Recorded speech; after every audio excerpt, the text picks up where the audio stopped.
നേരത്തെ നമ്മൾ ഭഗവാന്റെ ചതുർഭുജ രൂപത്തെ പുരുഷാർത്ഥമായി കണ്ടു. ആ ചതുർഭുജ രൂപത്തിലിരിക്കുന്ന ശംഖ്, ഗദ, പത്മം, ചക്രം. ഈ ചക്രം എന്താണ് എന്ന് പറഞ്ഞിട്ടാണ് നമ്മൾ നിർത്തിയത്. ആ പത്മചക്രത്തെ വിളിക്കുന്ന പേരാണ് സുദർശനം. ഏറ്റവും ശ്രേഷ്ഠമായ ദർശനം. ഒരു മനുഷ്യന്റെ ഉള്ളിൽ ഏറ്റവും വലിയ ദർശനം എന്ന് പറയുന്നത് ഇതാണ്. നമുക്കൊക്കെ ഇല്ലാത്തത്. ദർശനം എന്ന് പറഞ്ഞാൽ വിഷൻ എന്നാണ് അർത്ഥം. നമുക്ക് നമ്മുടെ ജീവിതത്തെക്കുറിച്ചുള്ളൊരു വിഷൻ ഉണ്ടാവണം, കാഴ്ചപ്പാടുണ്ടാവണം. നമ്മുടെ ജീവിതത്തെക്കുറിച്ച് നാം അറിയേണ്ടത് ജീവിതം എന്നത് പൂർണ്ണതയിലേക്കുള്ളൊരു യാത്രയാണ്. What is life? ലൈഫ് എന്ന് പറയുന്നത് കെട്ടിയോളും കുട്ടിയോളും ആയിട്ടുള്ള ജീവിതമല്ല. അതൊക്കെ ഒരു ഭാഗത്തെ കെട്ടിയോളും കുട്ടിയോളും. ജീവിതം എന്ന് പറയുന്നത് മൂഢതയിലേക്കോ? അല്ലാതെ മൂഢതയിലേക്കല്ല. ഇതിലേക്കുള്ള യാത്രയാണ്, പൂർണ്ണതയിലേക്കുള്ള യാത്രയാണ്. ഇപ്പൊ പൂർണ്ണതയിലേക്കുള്ള യാത്രയാണോ മൂഢതയിലേക്കുള്ള യാത്രയാണോ? നിങ്ങൾ കേട്ടതേയില്ലേ ഞാൻ പറഞ്ഞത്? ഇപ്പോ നമ്മുടെ ജീവിതം പൂർണ്ണതയിലേക്കുള്ളൊരു യാത്രയാണോ മൂഢതയിലേക്കുള്ളൊരു യാത്രയാണോ? എത്ര പേർക്ക് സത്യം പറയണം? മൂഢതയിലേക്ക്. അതുകൊണ്ടായിരുന്നു കരയുന്നത്, അതുകൊണ്ടായിരുന്നു ദുഃഖിക്കുന്നത്, അതുകൊണ്ടായിരുന്നു വിഷമിക്കുന്നത്. ഏതിലേക്കാണെങ്കിൽ വിഷമിക്കില്ല? പൂർണ്ണതയിലേക്കുള്ള യാത്ര ഒരിക്കലും ദുഃഖിക്കില്ല. കാരണം പൂർണ്ണതയിലേക്കുള്ള ഒരു യാത്ര എന്ന് പറയുന്നത് ജീവിതത്തിൽ ഇഷ്ടവും അനിഷ്ടവും സുഖവും ദുഃഖവും ജയവും പരാജയവും മാനവും അപമാനവും നല്ലതും ചീത്തതും പ്രതികൂലവും അനുകൂലവും ഒക്കെ വരും. ഇരുട്ടും പകലും പോലെ അങ്ങനെ വരും. പക്ഷെ യാത്രയിൽ അതെല്ലാം കണ്ടും കേട്ടും കാണാതെയും കടന്നുപോവാൻ സാധിക്കുന്ന യാത്രയാണ് പൂർണ്ണതയിലേക്ക്.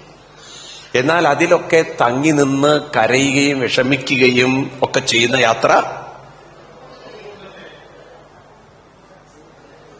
അതിലൊക്കെ തങ്ങി നിന്ന് കരയുകയും വിഷമിക്കുകയും ചെയ്യുന്ന യാത്ര മൂഢതയിലേക്കുള്ള യാത്രയാണ്. ഇപ്പൊ സത്യത്തിൽ ഏത് യാത്രയാ പലരും ചെയ്യുന്നത്? പൂർണ്ണതയിലേക്ക്, സത്യസന്ധമായി ഉള്ളിത്തട്ടി പൂർണ്ണതയിലേക്ക് യാത്ര ഞാൻ ചെയ്യുന്നുണ്ടെന്ന് എത്ര പേർക്ക് പറയാൻ പറ്റും? ഞങ്ങൾക്ക് കുറച്ചു പേർക്ക്. അപ്പൊ ബാക്കിയുള്ളവരാരാന്ന് പറയേണ്ട കാര്യമില്ലല്ലോ. അപ്പൊ നമ്മൾ എന്ത് ചെയ്യണം? മൂഢതയിൽ നിന്നും തീരുമാനിച്ചോ? എന്ത് തീരുമാനിച്ചു? വയറ് പൂർണ്ണാക്കുന്ന കാര്യമല്ല. ജീവിതം പൂർണ്ണമായി മാറണമെങ്കിൽ ജീവിതത്തിൽ ആ ഒരു ഉറപ്പ് വേണം. രാവിലെ എണീക്കുമ്പോ തന്നെ ഉറപ്പ് വേണം. എന്ത്? 2 വാക്കുകൾ ഞാൻ ഇന്നലെയും പറഞ്ഞു. പൂർണ്ണത, സാധന. എന്താണ്?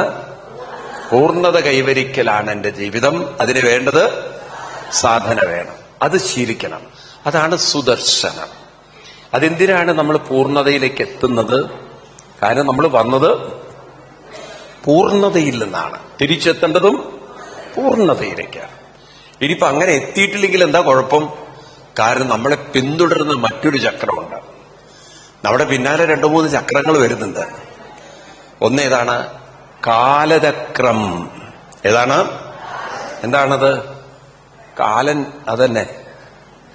നമ്മുടെ കൂടപ്പുറപ്പായിട്ട് ആരാ ഉള്ളത്? ചിലർ വരെ എന്റെ കൂടെ ആരുമില്ല സ്വാമി, ഞാൻ ഒറ്റയ്ക്കാണ്. കാലൻ നല്ലോണം ഉണ്ട്. ആരുണ്ട്? അപ്പൊ ഇനി നിങ്ങൾ വീട്ടിൽ പോയിട്ട് പറയണം. ആരെങ്കിലും ചോദിച്ചാൽ ആരാ കൂടെ? കാലേട്ടനുണ്ട് എന്ന്. കാലനില്ലാത്ത ഏതെങ്കിലും ഒരു വ്യക്തി ഇവിടെ ഉണ്ട്? സത്യം പറയും. കാലൻ ബന്ധുവായി കൂടെ ഇല്ലാത്ത ആരെങ്കിലും ഉണ്ടോ? നിങ്ങൾ കേട്ടതേയില്ല. കാലല്ല, കാലൻ. ആരെങ്കിലും ഉണ്ടോ? എല്ലാവരും കൂടെ ആരുണ്ട്?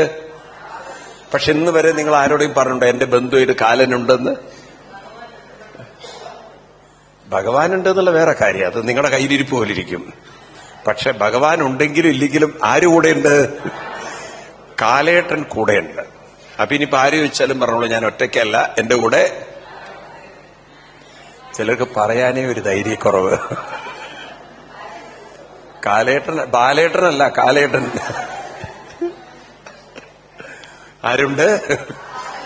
ഇനിയിപ്പോ ബാലേട്ടനെ കാലേട്ടൊന്നും വിളിക്കണ്ട, കുഴപ്പമുണ്ടാക്കണ്ട വീട്ടിൽ പോയിട്ട്. അപ്പൊ എന്റെ കൂടെ ആരുണ്ട്? അത് വീട്ടിൽ പോയിട്ട് പറയാം, ഇടയ്ക്കിടയ്ക്ക് ഭർത്താവിനോട് പറയാ, നിങ്ങൾ എന്റെ കൂടെ ഉണ്ടോ അറിയില്ല, പക്ഷെ കാലേട്ടനുണ്ട്. അതുപോലെ ഭാര്യയോടും പറയണം, നീ എന്റെ കൂടെ ഉണ്ടാവില്ലേ, കാലൻ ഉണ്ട്. ആരുണ്ട്? ഇല്ലേ? ശരിയല്ലത്? ഇപ്പൊ കാലചക്രം നമ്മുടെ കൂടെയുണ്ട്. ആരുണ്ട്? അത് ചിലപ്പോ നമുക്ക് ഓർമ്മ ഉണ്ടാവില്ല. ഇപ്പൊ ഇടയ്ക്കിടയ്ക്ക് കാലേട്ടൻ ഓർമ്മിക്കും. എങ്ങനെ ഓർമ്മിപ്പിക്കുക? കാലിൽ മുതൽ വലി വരും. ഇപ്പൊ കാലിൽ മുട്ടിലൊക്കെ ഒരു വലി വന്നാൽ കാലേട്ടൻ വലിക്കാൻ തുടങ്ങിയെന്നർത്ഥം. ഇനി എന്റെ കൂടെ വരൂ, പോവാൻ നമുക്ക്. അപ്പൊ ഒരു വശത്ത് കാലചക്രം, വേറെ വശത്ത് കർമ്മചക്രം. എന്താ കർമ്മചക്രം ചെയ്യാന്നറിയോ? കർമ്മചക്രം നമ്മളെ പുനരഭിജനനം, പുനരഭിമരണം, പുനരഭിജനനീ ജഡരേ ശയനം. വീണ്ടും എന്ത് ചെയ്യും? പുനർജന്മത്തിലേക്ക് നമ്മളെ തള്ളിയിടും. ആര്? കർമ്മചക്രം. ആര്? ഇപ്പൊ കർമ്മചക്രം പുനർജന്മത്തിലേക്കും കാലചക്രം മരണത്തിലേക്കും കൊണ്ടുപോകും. ഇവര് രണ്ടുപേരും നമ്മളെ പിടിക്കുന്നതിന് മുമ്പ് നമ്മൾ എന്ത് ചെയ്യണം? പൂർണ്ണചക്രത്തിലേക്ക് കയറണം. ഏത് ചക്രത്തിലേക്ക്? പൂർണ്ണതയിലേക്ക്. അപ്പൊ നമ്മൾ ഈ ശബരിമലയിലൊക്കെ പോകുമ്പം അവിടെ എഴുതി വെച്ച മന്ത്രമാണ് ഏത്? തത്വമസി. അത് ഏത് ഉപനിഷത്തിൽ നിന്നാണ്? ചാന്തോക്യോപനിഷത്ത്. ഏതുപനിഷത്താണ്? ആരാർക്ക് ഉപദേശിക്കുന്നറിയോ? ഓ, അങ്ങനെയൊക്കെ ചോദിച്ചാൽ ബുദ്ധിമുട്ടാണ്. ഒരച്ഛൻ മകനുപദേശിക്കുന്നതാണ്. ഒരച്ഛൻ മകനുപദേശിക്കുക. അപ്പൊ അന്നത്തെ അച്ഛന്മാരുടെ ബുദ്ധി നോക്കൂ നിങ്ങൾ. ഇന്നിപ്പോ അങ്ങനെ ഉപദേശിക്കാൻ വല്ല കഴിവുള്ള അച്ഛന്മാരുണ്ടോ? ഒരു അച്ഛനെ മകനെ അടിച്ചു. അപ്പൊ കുട്ടിക്ക് ഭയങ്കര വേദനയായി കരയാൻ തുടങ്ങി. അപ്പൊ അമ്മ പറഞ്ഞു, എടാ നിന്റെ അച്ഛന് നിന്റെ സ്നേഹമുള്ളത് കൊണ്ടാണ് അടിച്ചത്, നീ നന്നാവാൻ അടിച്ചതെന്ന്. നീ കുരുത്തക്കേട് കാണിച്ചപ്പോ നീ നന്നാവാൻ വേണ്ടിയിട്ടാണ് ആരടിച്ചത്? അച്ഛനടിച്ചത്. അപ്പൊ കുട്ടി പറഞ്ഞു, എനിക്ക് അച്ഛനെ നന്നാക്കണം എന്നുണ്ട് എന്ന്. അച്ഛനെ ഒന്ന് നന്നാക്കണം എന്ന് എനിക്കുമുണ്ട്. പക്ഷെ അച്ഛൻ കാണിച്ച പോലെ സ്നേഹം അച്ഛനോട് കാണിക്കാൻ പറ്റില്ല. അതാ ഒരു സങ്കടം. ഇന്നത്തെ കുട്ടികളാണെങ്കിൽ ശരിക്കും അച്ഛനോടുള്ള സ്നേഹം കാണിച്ചിട്ടുണ്ടാവും. പണ്ടത്തെ കാലം എന്നല്ല. ആണോ? പറയൂ. കാലം മാറിപ്പോയി. അതുകൊണ്ട് ഇന്നിപ്പോ അച്ഛന്മാർക്ക് പേടിയാണ്. ആരെ? മക്കളെ പേടിച്ചു ജീവിക്കുന്ന അച്ഛന്മാരൊക്കെ ഉണ്ട്. അല്ലെങ്കിൽ വരച്ച വരയിലൊക്കെ നിർത്തിക്കളയ അച്ഛനെ, ഇല്ലേ? അപ്പോ ഇവിടെ അച്ഛൻ മകൻ ഉപദേശിക്കുന്നതാണ് ഏത്? തത്വമസി. അച്ഛന്റെ പേര് ഉദ്ദാലകൻ, മകന്റെ പേര് ശ്വേതകേതു. ആരാണ്? അപ്പൊ ഇവിടെ എന്താണ് ഈ തത്വമസി എന്ന് പറഞ്ഞാൽ അർത്ഥം മനസ്സിലാക്കിയിട്ടുണ്ടോ നിങ്ങൾ എത്ര പേരത് മനസ്സിലാക്കിയിട്ടുണ്ട് നോക്കട്ടെ. തത്വമസി എന്ന് പറഞ്ഞാൽ എന്താ അർത്ഥം?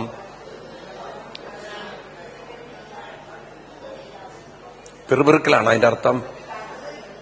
ഉറപ്പുള്ളവർ പറയണേ. എത്ര പേർക്ക് ഉറപ്പുണ്ട്? എനിക്കറിയാം.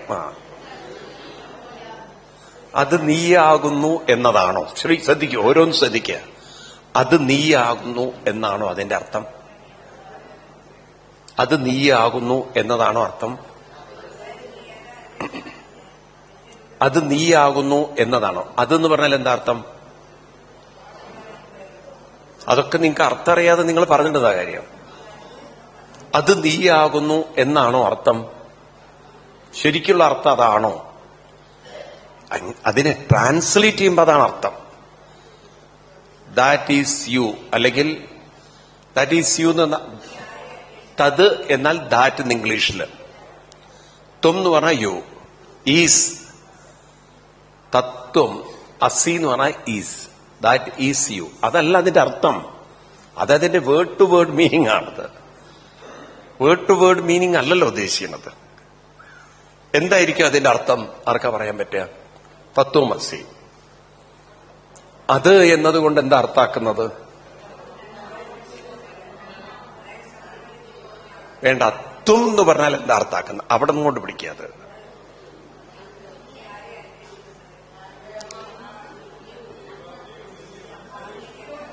ത്വം എന്ന് പറഞ്ഞാൽ എന്താ അർത്ഥം? യു എന്ന് പറഞ്ഞാൽ എന്താ അർത്ഥം? നീ എന്ന് പറഞ്ഞാൽ എന്താ അർത്ഥം? അതിപ്പോ അതിന്റെ വേർഡ് മീനിങ് എല്ലാവർക്കും അറിയാം.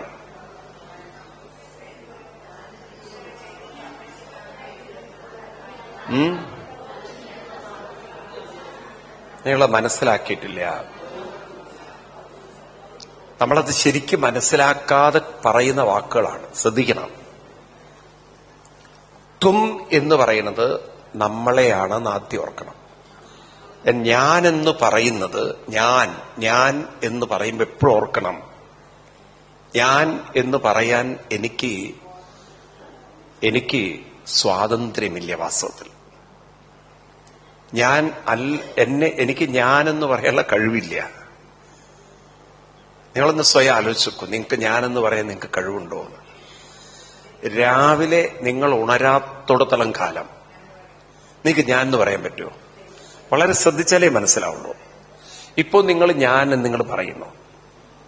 നിങ്ങൾ രാവിലെ ഉണർന്നിട്ടില്ലെങ്കിൽ നിങ്ങൾക്ക് ഞാൻ എന്ന് പറയാൻ പറ്റുമോ? ഒന്ന് ശ്രദ്ധിക്കൂ. പറ്റുമോ? ഇല്ല. ശ്രദ്ധിക്കൂ. അപ്പൊ ഇപ്പോ നിങ്ങൾ ഞാൻ എന്ന് പറയണത് നിങ്ങളെ ഉണർത്തിയ ആ ശക്തി ഉപയോഗിച്ചുകൊണ്ടാണോ അതോ നിങ്ങളുടെ ഇൻഡിപെൻഡൻസ് പവറാണോ? എന്റെ ചോദ്യത്തിന് ഉത്തരം തരിക. നിങ്ങളിപ്പോൾ ഞാൻ എന്ന് പറയുന്നത് is it your own independent power or is it the power which helped you to wake up?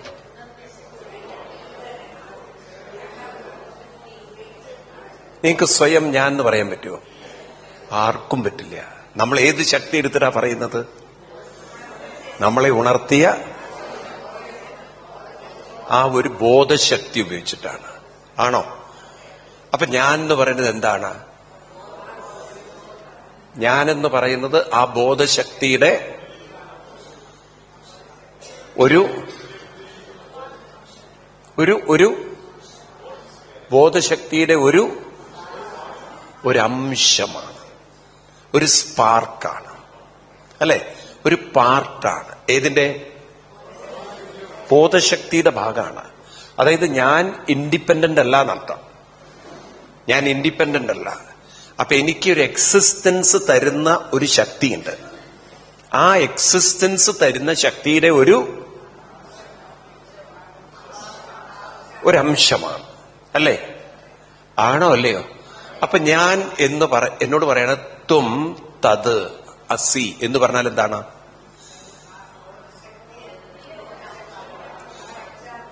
തും തത് അസി എന്ന് പറഞ്ഞാൽ നീ അതാകുന്നു എന്നതാണോ, നീ അതിലാകുന്നു എന്നാണോ? ഇനി ശ്രദ്ധിക്കൂ. നിങ്ങൾക്ക് എക്സാമ്പിൾ ഒന്നുകൂടി ക്ലിയർ ആക്കാൻ, എക്സാമ്പിൾ ക്ലിയർ ആക്കാൻ. We know river is a part of ocean. How come? കാരണം റിവറിലെ വെള്ളം എന്ന് പറയുന്നത് ഓഷ്യനിലെ വെള്ളം ഇവാപ്പറേറ്റ് ചെയ്ത് അതിങ്ങനെ മഴയായി പലയിടത്തും പെയ്ത് ഒരു റിവറിലേക്ക് എത്തിച്ചേർന്നു. ആണോ? Ultimately is a part of ഒരു ഓഷ്യനാണ്. ഈ റിവർ എന്ന് പറയുന്നത്, ശ്രദ്ധിക്കണം, ഓഷ്യന്റെ ഒരു ഭാഗമായ റിവർ. ഓഷ്യനും റിവറും ഒന്നാണ്. അല്ലെങ്കിൽ റിവറോട് പറയാണ് നീ ഓഷ്യനാണ് എന്നത് പറയുന്നതാണോ ശരി? നീ ഓഷ്യനിലാണ് എന്നതാണോ? നിങ്ങൾ ശ്രദ്ധിച്ചാലേ ഇതിന് മനസ്സിലാവുള്ളൂ. ഈ വെള്ളം ഓഷ്യനാണ് എന്നതാണോ ഓഷ്യനിലാണോ എന്നാണോ? ആർക്കെങ്കിലും അതിന്റെ അർത്ഥം പറഞ്ഞു തരാൻ പറ്റുമോ? ഇതിന്റെ വ്യത്യാസം? ഓഷ്യനാണ് ഓഷ്യനിലാണ്. ഒന്ന് പറയൂ. ഓഷ്യനാണ് ഓഷ്യനിലാണ്.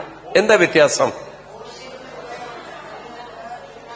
ഓഷ്യനിലാണ് എന്ന് പറയുന്നതിന് കാരണം ഇത് ഓഷ്യനിൽ നിന്നും വന്ന്, അപ്പൊ ഇത് ഓഷ്യനിലായിരുന്നു. ഓഷ്യനാണെന്ന് പറയുന്നത് എന്താ വ്യത്യാസം? മനസ്സിലായില്ലേ നിനക്ക്?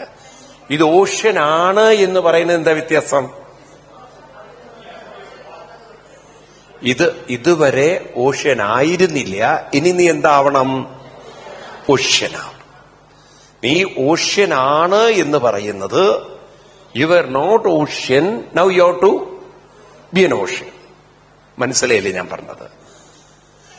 നീ അതാകുന്നു എന്ന് പറയുമ്പോൾ നീ ഇതുവരെ അതായിരുന്നില്ല. ഇനി എന്ത് ചെയ്യണം? അതാവണം. അതാണോ സത്യം? നീ അതായിരുന്നു, അതിലാണ് എന്നതാണോ സത്യം? നീ അതിലാണ്. കാരണം അതിലായതുകൊണ്ടാണ് തിരിച്ച് അതിലേക്ക് പോകും. പക്ഷെ നമ്മുടെ കയ്യിലിരിപ്പുകൊണ്ട് നമ്മളതല്ലാതെ, നമ്മുടെ കയ്യിലിരിപ്പുകൊണ്ട് നമ്മളതല്ലാതെ ഇല്ലേ? നല്ലൊരു കല്യാണമൊക്കെ കഴിച്ചു കൊടുത്ത്, നല്ല ഭാര്യ, അതിന്റെ ഇടയ്ക്ക് ഇവൻ കള്ളും കുടിച്ച് വേണ്ടാധീനവും ചെയ്ത് ബഹളവും വെച്ച് ആ ഭാര്യയിട്ട് തമ്മിലടിച്ച് പിരിഞ്ഞു. കുറെ കഴിഞ്ഞിട്ട് ഇവന് ബോധം വന്നു, അയ്യോ ഞാൻ ആ ഭാര്യയിട്ട് തമ്മിൽ തെറ്റിയതൊട്ടും ശരിയായില്ല, എനിക്ക് എന്റെ സഹായത്തിന് ആരുമില്ല എന്നുള്ളത്.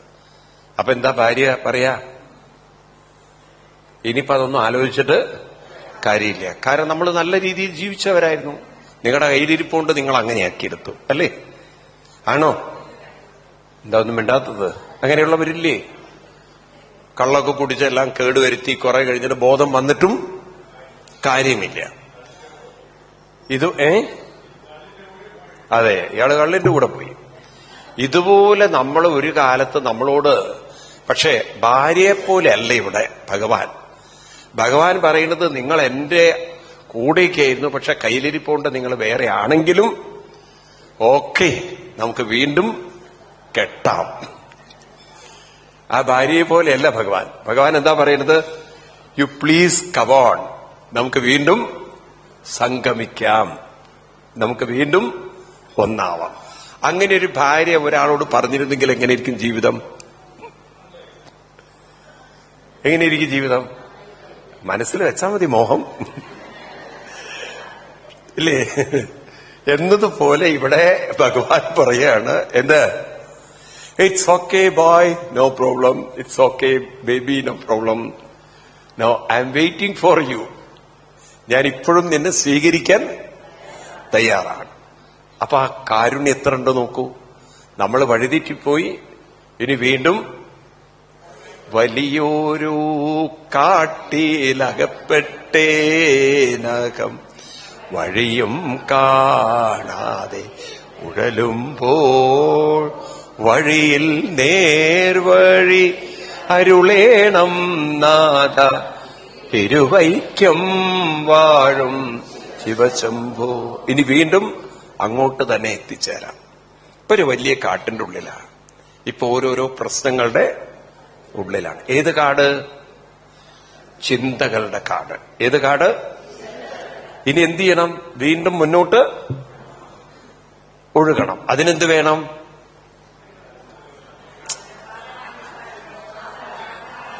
എന്ത് വേണം? സാധന വേണം. എന്ത് സാധന?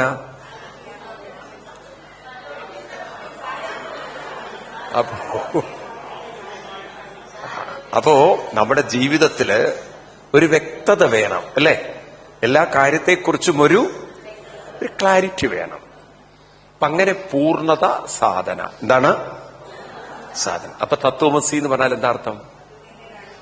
അത് നീയാകുന്നു എന്നാണോ? അത് നിന്നിലാകുന്നു എന്നാണോ? അയ്യോ, നീ അതിലാകുന്നു, നീ പൂർണ്ണതയിലാകുന്നു. നീ എവിടെയാണ്? പൂർണ്ണതയിലാണ്. അതുകൊണ്ട് നീ എന്ത് ചെയ്യണം? ആ പൂർണ്ണതയിലേക്ക്, നീ പൂർണ്ണതയിലാവുന്നു പറഞ്ഞാൽ പൂർണ്ണതയിൽ നീ ഇപ്പൊ ഒന്നായിട്ടില്ല. ആണെങ്കിൽ നീ പൂർണ്ണതയിലാണെന്ന് പറയണ്ടല്ലോ. നീ എന്ത് ചെയ്യണം? ആ പൂർണ്ണതയിലേക്ക് ലയിക്കണം. അതിനെന്ത് ചെയ്യണം? സാധന ചെയ്ത് ആരിലേക്ക് നീങ്ങണം? ആ പൂർണ്ണതയിലേക്ക് നീങ്ങണം. മനസ്സിലാവുണ്ടോ? നിങ്ങൾക്ക് മനസ്സിലാവുണ്ടോ? അപ്പൊ ഈ ഒരു ബോധം നമ്മളിലുണ്ടെങ്കിൽ എന്തിനാ മനുഷ്യൻ ജീവിക്കുന്നത് ഭൂമിയിൽ? എന്തിനാ മനുഷ്യൻ ജീവിക്കുന്നത്? പൂർണ്ണതയിലേക്കുള്ള യാത്രയാണ്. അപ്പൊ ഇവിടെ എന്തിനെങ്കിലും കുറിച്ച് ദുഃഖിക്കുകയോ വിഷമിക്കുകയോ കരയോ പരാതി പറയോ പരിഭവം പറയോ ചൊറി പറയോ കുരുട്ട് കാണിക്കുക അസൂയ കാണിക്കുക മാന്ത് പിച്ച് എന്തൊക്കെയും വേണോ? പറയണോ? പറയൂ. ഭാര്യ ഭർത്താവിന്റെ പ്രശ്നം നോക്കി നടക്കണോ? ഭർത്താവ് ഭാര്യയുടെ പ്രശ്നം നോക്കി നടക്കണോ? പിന്നെന്താ വേണ്ടത്?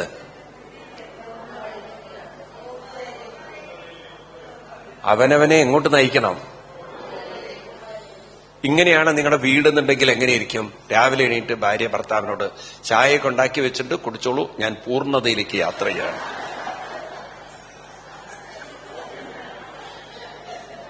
എങ്ങനെയിരിക്കുക വീട്? നിങ്ങളെന്താ ചിരിച്ചെന്ന് എനിക്ക് മനസ്സിലായി. എങ്ങനെ ഇരിക്കുക വീട്? എങ്ങനെ ഇരിക്കും? ഭാര്യയെ പൂർണ്ണതയിൽ കൊണ്ടുവിടും ഭർത്താവ്.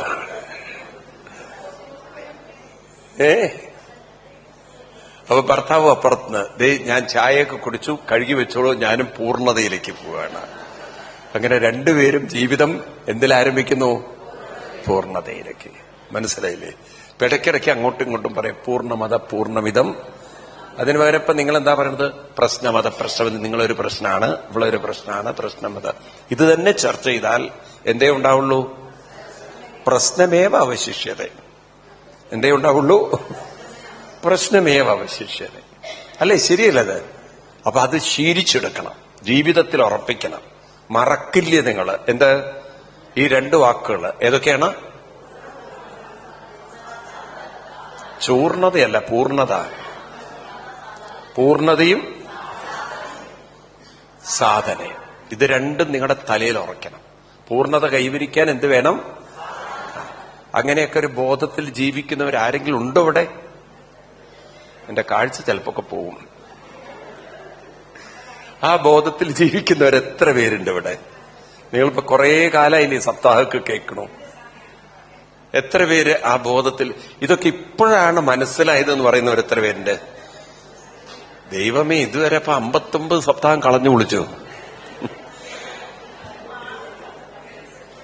എല്ലാ സപ്താഹം കൂടി കേട്ടിട്ട് കൺഫ്യൂഷനായി ഇത്ര. അപ്പോ ഈ രണ്ട് വാക്കുകൾ ഇനി മറക്കരുത്. ഏതൊക്കെയാണ്? ഏത്? പൂർണ്ണത സാധന.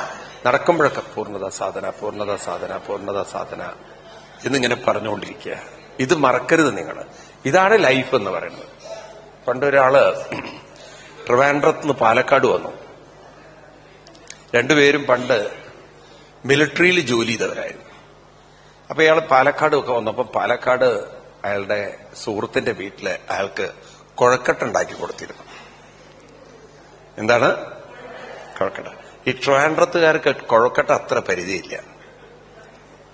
അത്ര പരിചയം ഇപ്പോഴാണ് കുഴക്കട്ടയൊക്കെ ഇത്. പണ്ട് കുഴക്കട്ടന്ന് അത്ര പരിചയമില്ല അവർക്ക്. അപ്പൊ ഇദ്ദേഹത്തിന്റെ സുഹൃത്തിനോട് ചോദിച്ചു ഇതെന്നാ? അപ്പൊ പറഞ്ഞത് കുഴക്കട്ടാന്ന്. എന്താണ് കുഴക്കട്ടത് എങ്ങനെ ഉണ്ടാക്കുക എന്നൊക്കെ ചോദിച്ചു. കാര്യങ്ങളൊക്കെ മനസ്സിലാക്കി. ഈ മനുഷ്യൻ ഇത് ഭാര്യയോടൊന്ന് പറഞ്ഞു കൊടുക്കണം, ഭാര്യയെ കൊണ്ട് ഇതൊന്ന് ഉണ്ടാക്കിക്കണം. കാരണം പാലക്കാട് കുഴക്കട്ട എന്ന് പറഞ്ഞാൽ ഡിഫറന്റ് ആണ്. മറ്റത് കുഴക്കട്ട എന്ന് പറഞ്ഞു കഴിഞ്ഞാല് വെറും പൊടി ഉരുട്ടിയിട്ടുള്ള സാധനമാണ്. മറ്റതല്ല. മറ്റതില് പരിപ്പും ഉഴുന്നും അതുപോലെ തന്നെ എന്താ പറയാ ഈ പലതും ചേർത്ത്. അപ്പൊ അതിനൊരു സോഫ്റ്റ്നെസ് ഉണ്ട്. ഇപ്പൊ നിങ്ങൾ ഇവിടെയൊക്കെ കഴിക്കുന്ന കുഴക്കട്ട. ഇദ്ദേഹം ഇത് മറക്കൂന്ന് വിചാരിച്ചിട്ട് ഒറ്റ ഈ മന്ത്രം തന്നെ പോകുന്ന വഴിക്കൊക്കെ കുഴക്കട്ട കുഴക്കട്ട കുഴക്കട്ട കുഴക്കട്ട കുഴക്കട്ട കുഴക്കട്ട ഇതും പറഞ്ഞു പോയി. ഇങ്ങനെ യാത്ര ചെയ്ത് ഇദ്ദേഹം ഇത് കഴിഞ്ഞിട്ട് ഇയാള് ട്രെയിനിൽ നിന്ന് ഇറങ്ങുമ്പോ ആരോ പുറകുന്ന് തള്ളി. ആ അയ്യോ എന്ന് പറഞ്ഞിട്ടാ വീഴുന്നത്. ആ അയ്യോട്ടോ എന്ന് പറഞ്ഞിട്ട് ഒരൊറ്റ വീഴ്ച. പിന്നെ ഇയാൾക്ക് കുഴക്കട്ട അയ്യോട്ടോ അയ്യോട്ടോ. ഇതെന്തായി? ഇയാള് ഭാര്യയോട് ചെന്നിട്ട് പറഞ്ഞു, നോക്കൂ എന്റെ സുഹൃത്തിന്റെ വീട്ടിൽ എനിക്ക് അയ്യോട്ടോ ഉണ്ടാക്കി തന്നോ. ഭാര്യ പറഞ്ഞു, എന്ത് ഈ അയ്യോട്ടോ പറഞ്ഞിട്ടൊരു സാധനം? നിങ്ങൾ ഈ പൊട്ടത്തരം പറയില്ലേ. രണ്ടും കലഹിക്കാൻ തുടങ്ങി. ഏതിന്റെ പേരില്? ഇയാൾക്ക് ഈ കുഴക്കട്ടയുടെ കുഴ എന്നുള്ള വാക്കിട്ടില്ല. ആ വീണോടുകൂടി അയ്യോ എന്നായിപ്പോയി. ഭാര്യയുടെ മുട്ടം വഴക്ക്. അപ്പം ഇയാള് ഭാര്യ ഒറ്റ തള്ളു ദേഷ്യത്തില്. പാവ ആ ഭാര്യയുടെ തല ചെന്നിട്ട് ഇലക്ട്രിക്കൽ സ്വിച്ച് ബോർഡ് ചെന്ന് തട്ടി. സ്വിച്ച് ബോർഡ് ചെന്ന് തട്ടി. ഇവിടെ എല്ലാം കൂടി ഒരു മുഴ പോലെ ഉണ്ടായിരിക്കണം. അപ്പോഴേക്കും ഭാര്യ കരഞ്ഞപ്പോ ഇയാള് തലയൊക്കെ തലോടി കൊടുക്കുമ്പം ആ മുഴ ഇതുപോലിരിക്കുക അതെന്ന്.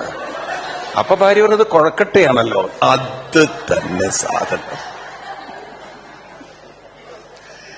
അപ്പൊ ആ ഭാര്യയ്ക്ക് അപ്പോഴാണ് മനസ്സിലായത് ഇതേത് കുഴക്കട്ടയാണ് എന്ന് പറഞ്ഞ പോലെ. അതുപോലെയാണ് കാര്യം. ഇതുപോലെ നിങ്ങൾ എന്ത് ചെയ്യണം? നടക്കുമ്പോഴും ഇരിക്കുമ്പോഴും ഒക്കെ എന്താ ഓർക്കണം? കൊഴക്കട്ടയുടെ കാര്യമല്ല പറഞ്ഞത്. ഇപ്പൊ നമ്മൾ പറഞ്ഞപ്പോ കൊഴക്കട്ടയാണോ? നമ്മൾ പറഞ്ഞ എന്താണ്? ഈ രണ്ട് വാക്കുകൾ ഓർമ്മ വേണം. പൂർണ്ണതയും അതാണ്. അത് ജീവിതത്തിൽ കൊണ്ടു നടന്നാൽ വേറൊന്നും നമ്മളെ പ്രശ്നമല്ല. കാരണം അതൊന്നും പരിഹരിച്ച് നമുക്ക് ഇവിടുന്ന് പോവാൻ പറ്റില്ല. അത് നല്ല ഉറപ്പുണ്ടാവണം. ഈ മുട്ട എന്തായാലും നേരെ കഞ്ഞി പറ്റില്ല. അത് മാനുഫാക്ചറിങ് ഡിഫക്റ്റാ. ഇനി അങ്ങനെയാണ് വണ്ടി ഓടുള്ളൂ, അല്ലേ? 15 കൊല്ലം വണ്ടി ഓടിച്ചാൽ എന്താ സർക്കാർ പറയണത്? കാറ് 15 കൊല്ലം ഓടിക്കഴിഞ്ഞാൽ പിന്നെ എന്താ പറയാ? ആ കാറിന് ഇനി പെർമിഷൻ കിട്ടാൻ പാടാണ്. പൊല്യൂഷൻ കൺട്രോൾ ഒന്നും ഇനി ശരിക്കും തരില്ല, അല്ലേ? അപ്പൊ നിങ്ങൾ എന്ത് ചെയ്യും? അത് മാറ്റി പുതിയ കാർ മേടിക്കും. ഇതിപ്പോ മാറ്റി പുതിയ കാറൊന്നും മേടിക്കാൻ പറ്റില്ല. പക്ഷെ ഇതിനി ഒന്നും പ്രത്യേകിച്ചൊന്നും ചെയ്യാൻ പറ്റില്ല. ഉള്ള സാധനമായിട്ട് ഓടിച്ചുകൊണ്ടിരിക്കുക. അപ്പൊ ഇതിനെക്കുറിച്ചിട്ട് കൂടുതൽ ടെൻഷൻ ആവേണ്ട കാര്യമുണ്ടോ? ഉണ്ടോ? ഇല്ല. അതിൻ്റെ ഇടയിൽ പെയിന്റിംഗ് ഒക്കെ ചെയ്തോളൂ, കുഴപ്പമൊന്നുമില്ല. ഇപ്പൊ പഴയ വീടായാലും നമുക്ക് മെയിൻറ്റെയിൻ ചെയ്ത് പോവാലോ, ഇല്ലേ? അങ്ങനെയൊക്കെ ചെയ്ത് കൊണ്ടുപോകാം. പക്ഷെ ഒരു കാര്യം മനസ്സിലാക്കുക, എത്ര പുറത്ത് പെയിന്റ് അടിച്ചാലും ഉള്ളിൽ നല്ല ചെതലൊക്കെ ഉണ്ട് എന്ന്. ഇതിന്റെ ഉള്ളിലുള്ള സ്പെയർ പാർട്സ് ഒന്നും പലതും ഒന്നും മാറ്റാൻ പറ്റില്ല. അതൊക്കെ കിഡ്നിയൊക്കെ ചട്നിയിട്ടുണ്ടാവും. ലിവറൊന്നും പണ്ടത്തെ പോലെ ഇതൊന്നും വർക്ക് ചെയ്യുന്നുണ്ടാവില്ല. എന്നാൽ എൻജിൻ കുഴപ്പമില്ലല്ലോ, വണ്ടി ഓടിക്കോളും. അപ്പൊ അതുകൊണ്ട് എന്ത് വേണം? ഈ ശരീരത്തെയോ ഒന്നും നേരെയാക്കിയിട്ട് എനിക്ക് ഇവിടുന്ന് പോകാൻ പറ്റില്ല. എന്റെ ലക്ഷ്യം ഇതൊക്കെ ഇപ്പൊ എന്തിനാ പറഞ്ഞത്? പൂർണ്ണതയാണ്. അതിന് ഞാൻ സാധന. ഇത് നിങ്ങൾക്ക് ക്ലിയർ ആണെങ്കിൽ ഈ ജന്മം ഇനി നിങ്ങൾ ദുഃഖിക്കുന്ന പ്രശ്നമില്ല ഒന്നിനെ കുറിച്ചും. പിന്നെ അസുഖമായി ഡോക്ടറെ അടുത്തെത്തി. ഡോക്ടർ ചോദിച്ചു, എന്താ മേഡം ഇങ്ങനെയൊക്കെ പ്രോബ്ലം ഉണ്ടല്ലോ? പൂർണ്ണത സാധന. ആ ഡോക്ടർ നിങ്ങൾ നമസ്കരിക്കും. ദൈവമേ, ഇത് എന്തൊരു അവതാരമാണത്! ഇതൊന്നും എനിക്ക് ബാധകമല്ല, ഇതൊന്നും എന്നെ ബാധിക്കില്ല. അങ്ങനെ ഒരു ലൈഫ് സുഖല്ലേ? ഒരു രസമല്ലേ അത്? ഞാൻ നിങ്ങളെ ചിരിപ്പിക്കല്ല, സത്യമല്ലേ അത്? ഇത് സത്യമാണോ അല്ലയോ? ഇത് സത്യമാണോ അല്ലയോ? ഞാൻ വെറുതെ നിങ്ങളെ ചിരിപ്പിക്കല്ല, എന്റർടൈൻ ചെയ്യല്ലത്. ഇത് ഫാക്റ്റാ പറയണത്. പക്ഷെ ഇത് ഉള്ളിൽ അങ്ങോട്ട് ഉറയ്ക്കണം. എന്ന് മാത്രമല്ല, ആ ഉറപ്പിനനുസരിച്ച് ജീവിക്കുകയും വേണം, അല്ലേ? ശരിയല്ലേ ഇത്? ഇത് പലരും ഉണ്ടല്ലോ, നമ്മൾ ഈ അമ്പലത്തിൽ തൊഴുതു പോയി അവിടെ കൊണ്ട് തീർത്ത് കളയാണ്. ഇപ്പൊ ഒരു അമ്പലത്തിൽ പോയാലും ഓർമ്മ വേണം, അമ്പലത്തിൽ കയറുമ്പോഴും ഓർമ്മ വേണം. എന്ത്? പൂർണ്ണത സാധന. അപ്പൊ എന്ത് ചെയ്യണം? അവിടെ ചെന്നാൽ എന്ത് ചെയ്യണം? മറ്റേ 4 കാര്യം ഓർക്കണം. ഏതൊക്കെ? അതും വിട്ടുപോയി. സാലോക്യ, സാരൂപ്യ, സാമീപ്യ, അതും ഓർമ്മ വേണം. അപ്പൊ നിങ്ങൾ നോക്കൂ, ഈ വ്യക്തതയിൽ നമ്മൾ ഒരു കാര്യം ചെയ്യുമ്പോൾ അത് തരുന്ന സാറ്റിസ്ഫാക്ഷൻ ആയിരിക്കും. നമ്മൾ പലപ്പോഴും സംശയത്തോടു കൂടിയിട്ടാണ് പലതും ചെയ്യുന്നത്, അല്ലേ? ഒരു കാര്യം നിങ്ങൾ വളരെ വ്യക്തതയോടുകൂടി ചെയ്യുമ്പോൾ, നോക്കിപ്പോ നിങ്ങൾ ചായ ഉണ്ടാക്കണോ, അല്ലെങ്കിൽ നിങ്ങളൊരു കറി ഉണ്ടാക്കണോ, നിങ്ങൾക്കറിയാം അതിൽ എന്തൊക്കെ പൊടികളാണ് ചേർക്കണം. എന്നാൽ പുതിയൊരാളാണെങ്കിലോ, നിങ്ങളിപ്പോ ഒരു നേപ്പാളിയെ പിടിച്ചിട്ട് സാമ്പാർ ഉണ്ടാക്കാൻ പഠിപ്പിക്കണോ? എങ്ങനെയുണ്ടായിരിക്കും അയാളുടെ സാമ്പാർ ഉണ്ടാക്കല്? ഇപ്പൊ നിങ്ങൾ തന്നെ കേരളത്തിൽ നിന്ന് വന്ന നിങ്ങള് ഇവിടത്തെ ലോക്കൽ തമിഴ് പെണ്ണിനെ കൊണ്ട് കുക്ക് ചെയ്യിച്ചാൽ തന്നെ നിങ്ങളുടെ ടേസ്റ്റിലേക്ക് വരണം എന്നുണ്ടെങ്കിൽ പറഞ്ഞു കൊടുക്കണോ? വേണ്ട? വേണോ വേണ്ടയോ? അല്ലെങ്കിൽ മൊത്തം വത്തൽ കുളമ്പായി മാറും. പിന്നെ ടോയ്ലറ്റിൽ നിന്ന് ഇറങ്ങി വരില്ല, പുളി അത്രയും കയറ്റിയിട്ടുണ്ടാവും, അല്ലേ? കാരണം ഇവിടെ പുളിക്ക് ഒരു കൺട്രോൾ ഇല്ലാത്തൊരു സ്ഥലമാണ്. പുളിസാധനം എന്നൊക്കെ പറഞ്ഞ സാധനമല്ലേ അത്രയും. അപ്പൊ ചിലതിലൊക്കെ തമിഴ് കറിയിൽ പുളി അധികമല്ലേ പൊതുവെ? ആണോ അല്ലയോ? അപ്പോ ഇങ്ങനെ നമ്മൾക്കറിയാം, നമ്മുടെ ടേസ്റ്റിലേക്ക് ഒരു സാധനം ഒരാളെ കൊണ്ട് ചെയ്യിക്കണമെങ്കിൽ അയാളെ പറഞ്ഞ് പഠിപ്പിക്കണം, ഇല്ല? എന്നാലും നിങ്ങളുടെ കൈപുണ്യം പോലെ വരുമോ? അത് വരുമോ? ഇനിയിപ്പോ അവരുടെ കറി നിങ്ങളോടുണ്ടാക്കാൻ പറഞ്ഞാലോ? എന്നാ കണക്കായി. അവര് പറയും ഇതിന് നല്ല കഞ്ഞിവെള്ള നല്ലതെന്ന്. അവരുടെ രീതിയെ ടോട്ടലി ഡിഫറെന്റ് ആണ്. അപ്പൊ ഇവിടെ എന്താ മനസ്സിലാക്കേണ്ടത്? ജീവിതം എന്ന് പറയുന്നത് ഒരു വ്യക്തതയുണ്ടെങ്കിൽ ജീവിക്കാൻ വളരെ എളുപ്പമാണ്. ഈ വ്യക്തത ഇല്ലാത്തവർക്കാണ് ജീവിതമെന്നും അപ്സ് ആൻഡ് ഡൗൺസ് ആയി നിൽക്കുന്നത്. അപ്പം സാധനയില്ലെങ്കിൽ പിന്നെയുള്ളത് വാസനയാണ്. ഏതാണ് വാസന എന്ന് പറഞ്ഞാൽ? എന്താണ്? ഉള്ളിലുള്ള ചിന്തകൾ നിങ്ങളെ പ്രേരിപ്പിക്കും എന്തു ചെയ്യണം, എന്തു ചെയ്യണ്ട. അപ്പൊ നിങ്ങളുടെ ജീവിതം അതുപോലെ ഇരിക്കും. അപ്പൊ നിങ്ങൾ തീരുമാനിക്കണം, വാസനയ്ക്കനുസരിച്ച് ജീവിക്കണോ, വാസനയ്ക്കനുസരിച്ച് ജീവിക്കണോ, സാധനയ്ക്കനുസരിച്ച് ജീവിക്കണം. അപ്പൊ ഇവിടെ നമ്മൾ കൃഷ്ണന്റെ കഥയിലൂടെ കടന്നു പോകുമ്പോൾ കൃഷ്ണൻ അവതരിച്ച ഉടനെ ശംഖചക്ര പ്രതാപത്മൊക്കെ ആയിട്ട് അച്ഛനും അമ്മയ്ക്കും ഒരു ഇത് പറഞ്ഞു കൊടുക്കുകയാണ്. എന്താണ്? നിങ്ങൾ രണ്ടുപേരും എന്തിനു വേണ്ടി ജീവിക്കണം? പൂർണ്ണതയും സാധന. ഇത് കൃഷ്ണന്റെ വാക്കുകളാണ്. ഇവിടെ 3-ാം അധ്യായത്തില് 47-ാം ശ്ലോകത്തിൽ കാണാം, യുവാമം പുത്രഭാവേന ബ്രഹ്മഭാവേന ചാസക് ചിന്തയന്തോ കൃതസ്നേഹോ യാസ്യേതേ മദ്ഗതിം പരാം. നിങ്ങൾ രണ്ടുപേരും എന്ത് വേണം? എന്നെ പുത്രവാത്സല്യം കാണിച്ചിരിക്കരുത്. എന്നും പുത്രന്റെ രൂപത്തിലൊന്നും എനിക്ക് നിങ്ങളുടെ കൂടെ ഇരിക്കാൻ സാധ്യമല്ല. മനസ്സിലാവുണ്ടല്ലോ? ഇത് നമുക്കൊക്കെ ഉള്ള ഉപദേശമാണ്. എന്നും ഭാര്യ ഭർത്താവായിട്ടൊന്നും ഇരിക്കാൻ പറ്റില്ല ആർക്കും. ഇതൊക്കെ ടെമ്പററി അഡ്ജസ്റ്റ്മെന്റ് ആണ്. ഏത്? ഹസ്ബൻഡ് ആൻഡ് വൈഫ് എന്നുള്ളത്. അതുകൊണ്ടാണ് അതിനെ വെഡ്ഡിംഗ് എന്ന് വിളിക്കുന്നത്. എന്താ വെഡ്ഡിംഗ് എന്ന് വിളിക്കാൻ കാരണം? ഇതൊരു വെൽഡിംഗ് ആണ്, ടെമ്പററി വെൽഡിംഗ് ആണ്, അത് പെർമനന്റ് അല്ല. ഇല്ലേ? എന്താ നിങ്ങൾ ചിരിക്കുന്നത്? ഈ വെഡ്ഡിംഗ് എന്ന് പറഞ്ഞാൽ എന്താണ്? വെൽഡിംഗ് ആണ്, ടെമ്പററി വെൽഡിംഗ് ആണ്. ഈ വെൽഡിംഗ് ഒന്നും പെർമനന്റ്ലി നിൽക്കാൻ പറ്റില്ല. നിങ്ങൾ തലകുത്തി മറിഞ്ഞാലും നിൽക്കാൻ പറ്റില്ല. പറ്റുമോ? ഇല്ല. അപ്പൊ എന്ത് വേണം? നമ്മൾ മനസ്സിലാക്കണം, നമ്മുടെ ജീവിതത്തിൽ എന്നും ബന്ധങ്ങൾ കൊണ്ടു നടക്കാനല്ല, ബന്ധങ്ങളെ ഇവിടെ നിലനിർത്താൻ ആർക്കും പറ്റില്ല. പിന്നെ എന്തിലേക്കേ പറ്റുള്ളൂ? ജീവിതം ബന്ധങ്ങളെ നിലനിർത്താനുള്ളതല്ല. ജീവിതം അയ്യോ അത് വിട്ടു നിങ്ങൾ, പൂർണ്ണതയിലേക്കുള്ളൊരു യാത്രയാണ്. ഇത് മറക്കരുത്. എന്താണ്? ഈ ബോധം നമ്മുടെ ഉള്ളിൽ ഉറച്ചാൽ പിന്നെ ആരിരുന്ന് ദുഃഖിക്കുന്നു? ആരെക്കുറിച്ച് ഓർത്ത് ദുഃഖിക്കും? ഈശാവാസ്യോപനിഷത്ത് എന്നൊരു ഉപനിഷത്തുണ്ട്. ഏതാണ്? ഈശാവാസ്യോപനിഷത്ത് കേട്ടിട്ടുണ്ടോ നിങ്ങള്? അപ്പൊ അവിടെ എന്താ പറയാ? ഈശാവാസ്യത്തില് സർവത്ര സമം പശ്യതി. എന്താണ് ആ ശ്ലോകം വരുന്നത്? യോമാം സർവേഷു ഭൂതേഷു. അയ്യോ അത് ഉപനിഷത്തല്ല, അത് ഭാഗവതം.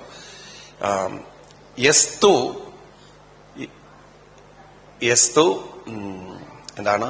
ആത്മനി ഏവ അനുപശ്യതി. എന്താണ്?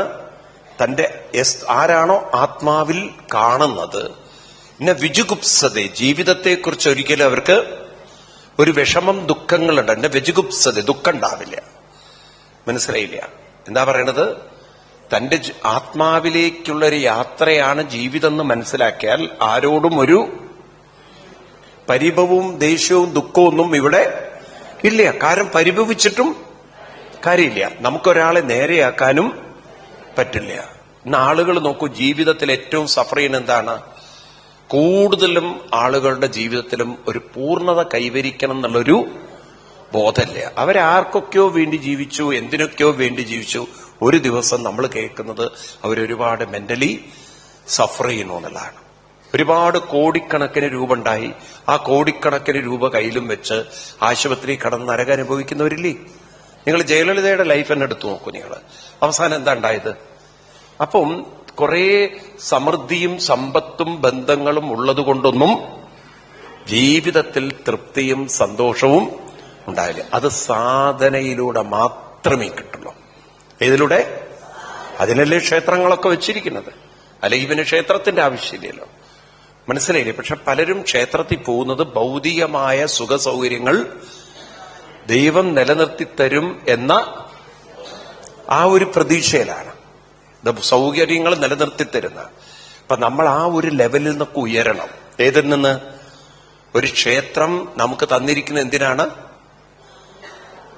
അയ്യോ ഒരു ക്ഷേത്രം എന്തിനാ തന്നിരിക്കുന്നത്? ഇത് നിങ്ങൾ പഠിച്ചിട്ടേ ഇന്ന് പോകുള്ളൂ ഇവിടുന്ന്. എന്തിനാ ക്ഷേത്രം തന്നിരിക്കുന്നത്? സാലോക്യ സ്വാമിക്ക് അവിടെ വിടൂ. അതിന്റെ ശരിക്കുള്ള ലക്ഷ്യം എന്താണ്? പൂർണ്ണതയിലേക്ക് എത്തിക്കാൻ ഒരു സാധനം ചെയ്യാനുള്ള കേന്ദ്രമാണ് ക്ഷേത്രം. ഇത് ഓർത്തു വെക്കണം നിങ്ങൾ. എന്തിനാണ് ക്ഷേത്രം? പൂർണ്ണതയിലേക്ക് എന്റെ ജീവിതം എത്തിക്കാൻ ഒരു സാധനം. ഇനിയാണ് സാധന പറയുമ്പോഴാണ് ഏത്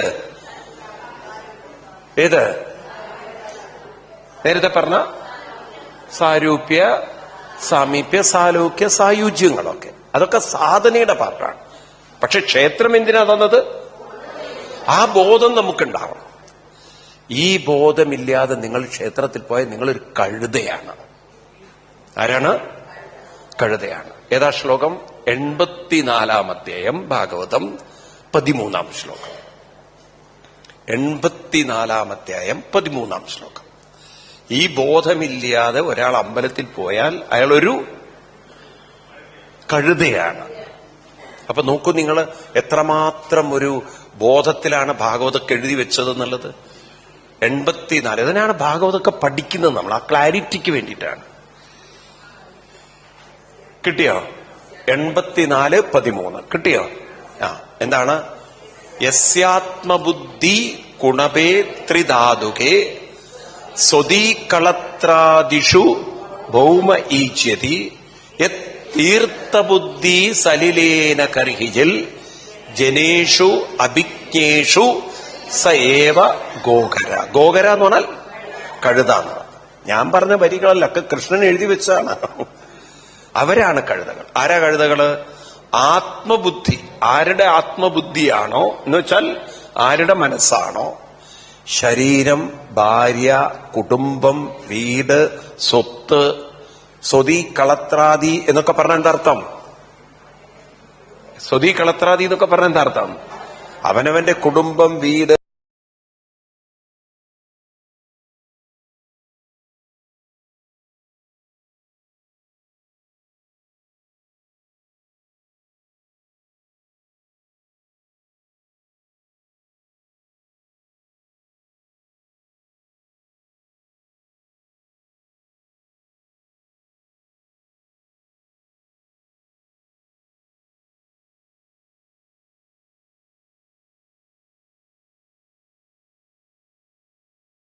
ഭഗവത്ഗീത പ്രഭാഷണത്തിനും ഭാഗവത സപ്താഹ ലൈവിനും വേദ ഭാഗവത പഠനത്തിനും തീർത്ഥയാത്രകളെക്കുറിച്ച് അറിയാനും നിങ്ങളുടെ മൊബൈൽ യൂട്യൂബിൽ BVTV ലൈവ് എന്ന ചാനൽ കാണുക. സ്വാമിജിയുടെ ഭഗവത്ഗീത പ്രഭാഷണത്തിനും ഭാഗവത സപ്താഹ ലൈവിനും വേദ ഭാഗവത പഠനത്തിനും തീർത്ഥയാത്രകളെക്കുറിച്ച് അറിയാനും നിങ്ങളുടെ മൊബൈൽ യൂട്യൂബിൽ BVTV ലൈവ് എന്ന ചാനൽ കാണുക. സ്വാമിജിയുടെ ഭഗവത്ഗീത പ്രഭാഷണത്തിനും ഭാഗവത സപ്താഹ ലൈവിനും വേദ ഭാഗവത പഠനത്തിനും തീർത്ഥയാത്രകളെക്കുറിച്ച് അറിയാനും നിങ്ങളുടെ കഷ്ടം.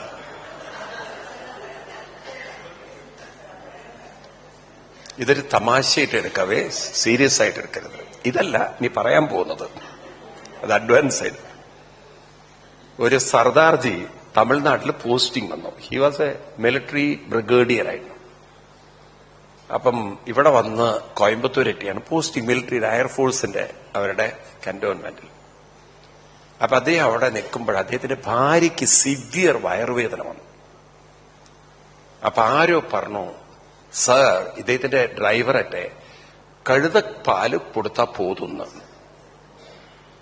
ഏതാണ്? കഴുതപ്പാല് കൊടുത്താ പോതും.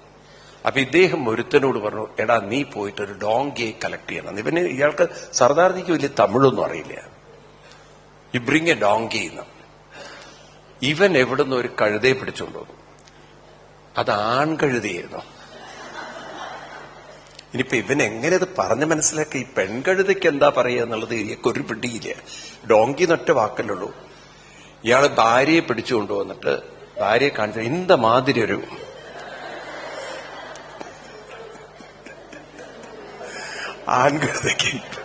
ആൺകഴുതയെ മനസ്സിലാവും. ഇത് തമാശയായിട്ട് എടുക്കാൻ പോകില്ല, അപ്പുറത്തേക്ക് എടുക്കരുത്. ഇതുപോലൊരു കഴുതയെ കൊണ്ടുപോകും എന്ന് പറഞ്ഞ പോലെ ഇപ്പോഴാ ഞാൻ ഇത്രയും കഴുതകളെ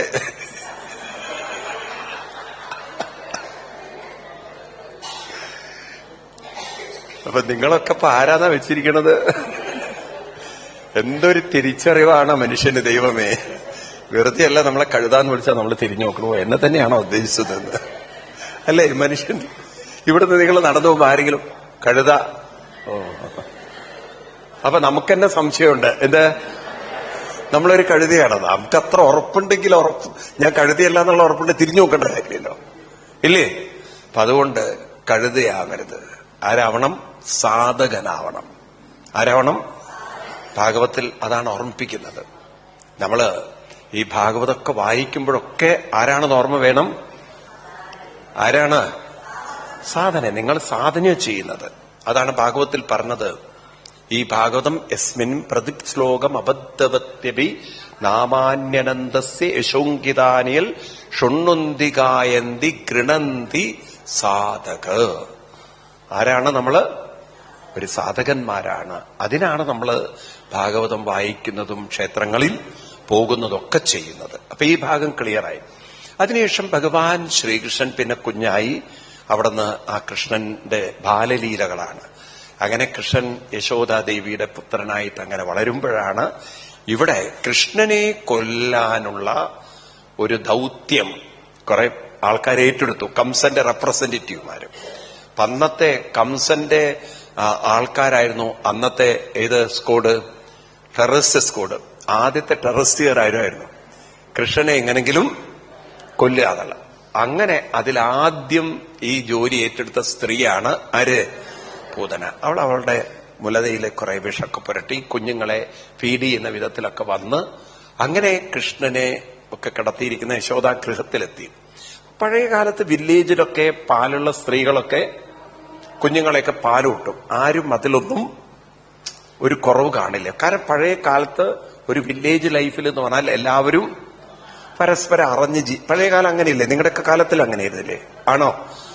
പഴയ കാലത്ത് അങ്ങനെ ഉണ്ടായിരുന്നോ? ഉണ്ടായിരുന്നോ ഇല്ലയോ? ഉണ്ടായിരുന്നു. ഇപ്പോഴാണൊക്കെ മാറിപ്പോയത്. ഇപ്പൊ അതിനാണ് ഈ ഫാരക്സ് കമ്പനിയും മറ്റേ കമ്പനിയൊക്കെ വന്നത്, കുപ്പിപ്പാല് കൊടുക്കുന്ന പരിപാടി. ഇപ്പൊ നോക്കൂ, നിങ്ങൾ കഴിഞ്ഞ ദിവസം പേപ്പറിൽ വായിച്ചു, നിങ്ങൾ നെസ്ലെ കമ്പനിയുടെ കുട്ടികൾക്കുള്ള ഫുഡ് മുഴുവൻ ഡേഞ്ചറസ് ആയിരുന്നു. വായിച്ചു നിങ്ങൾ?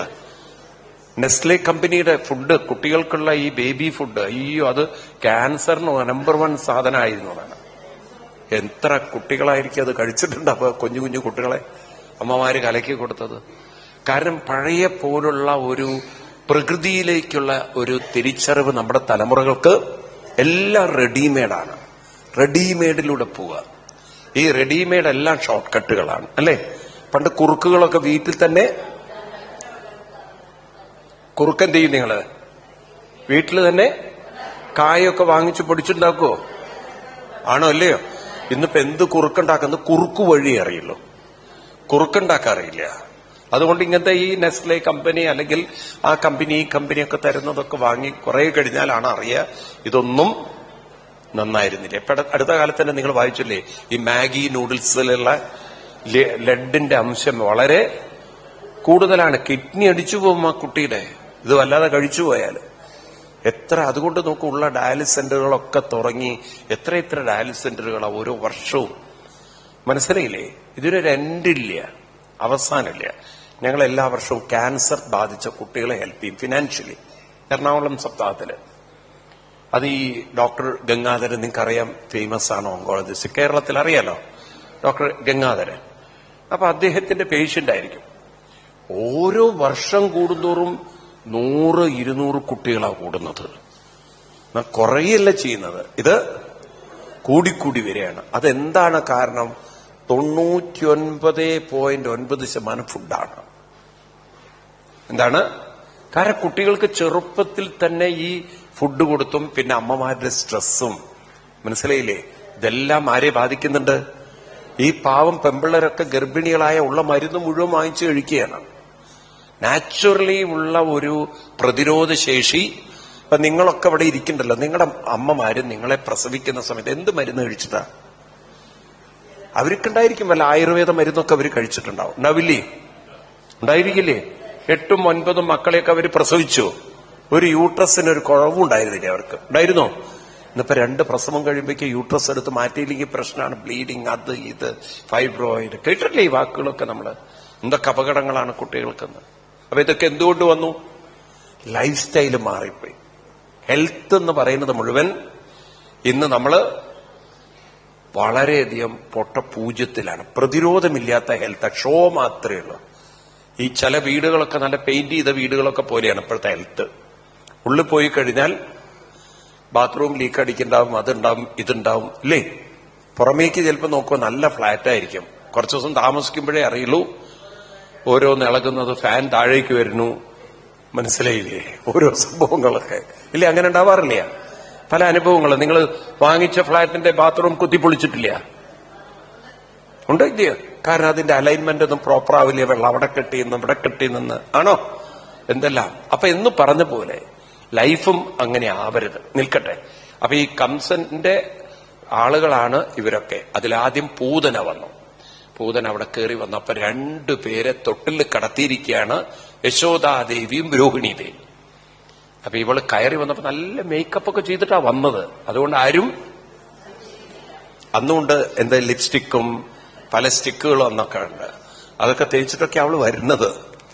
അങ്ങനെ അവളെ കണ്ടപ്പം എല്ലാവരും ഏതോ ഒരു രാജകുടുംബത്തിലെ അല്ലെങ്കിൽ സമ്പന്ന കുടുംബത്തിലെയോ ഒരു സ്ത്രീയാവും. കാരണം ഇത്ര മേക്കപ്പിലൊക്കെ വരുന്നുണ്ടെങ്കിൽ അവൾ കുറച്ചുകൂടി ഒരു കേമത്തൊക്കെ ഉള്ളൊരു കുടുംബത്തിലൊരു തറവാടിത്തം എന്നൊക്കെ പറയില്ലേ, അങ്ങനെയുള്ള വലിയ വലിയ പ്രമാണിത്വമൊക്കെ ഉള്ള വീട്ടിൽ നിന്നായിരിക്കുന്ന കരുതിയത്. പക്ഷെ ഇവള് കയ്യിലിരിപ്പ് എന്താന്ന് ഭഗവാൻ അറിയാലോ. അതുവരെ കണ്ണു തുറന്ന് കിടന്ന കൃഷ്ണൻ ഭാഗവത്തിൽ പറയുന്നത് ഇവൾ അങ്ങോട്ട് കാല് വെച്ച നിമിഷം മുതൽ എന്ത് ചെയ്തു? ചരാചരാത്മാ നിമീലിതേക്ഷണ എന്നാണ് വരി. എന്താണ് ചരാചരാത്മാ എന്ന് പറഞ്ഞാ? ചരകിക്കൊണ്ടിരിക്കുന്ന ആത്മാവെന്നാണ്. എല്ലാ ചരങ്ങളുടെയും അചരങ്ങളുടെയും ഉള്ളിലിരിക്കുന്ന ആത്മാവായ കൃഷ്ണൻ എന്ത് ചെയ്തു? നിമീലിതേക്ഷണ. അവൾ അങ്ങോട്ട് കാല് വെച്ചപ്പോ തന്നെ കണ്ണടച്ചു. അതെന്തിനായിരിക്കും?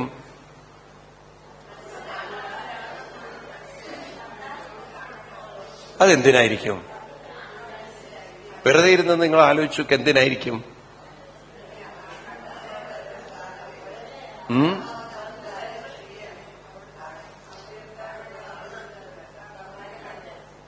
എന്തിനായിരിക്കും പൂതന കണ്ണടച്ചത്?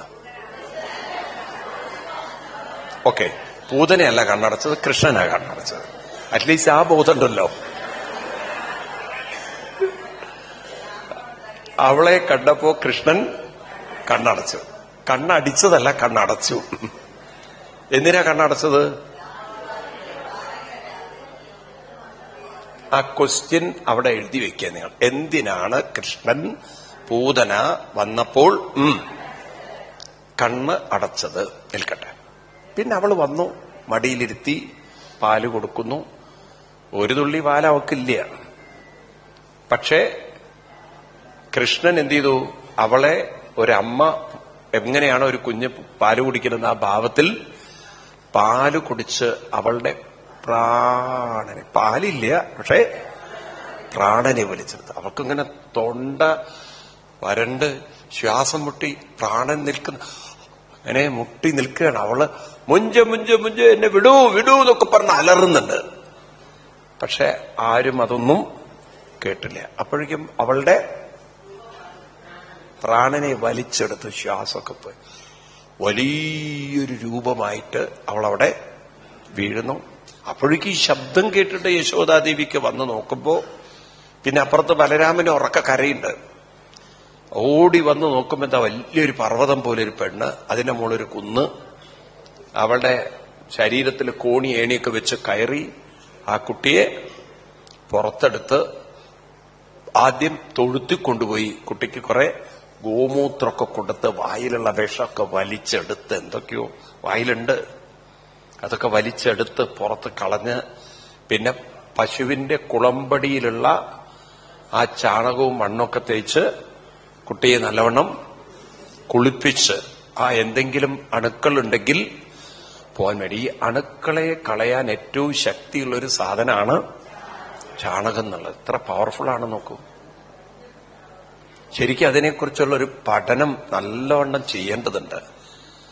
ഇപ്പോ ഒരു പഠനം പറയുന്നത് നമുക്ക് പഠിക്കേണ്ട ഒരു കാര്യമാണ്. ഞാൻ ഇതിനെക്കുറിച്ചൊന്ന് പഠിക്കണം എന്ന് വിചാരിച്ചിരിക്കുന്ന ഒരാളാണ്. എനിക്ക് സമയം കിട്ടിയില്ല. കാരണം എനിക്ക് ഒരുപാട് നാടൻ പശുക്കളുണ്ട്.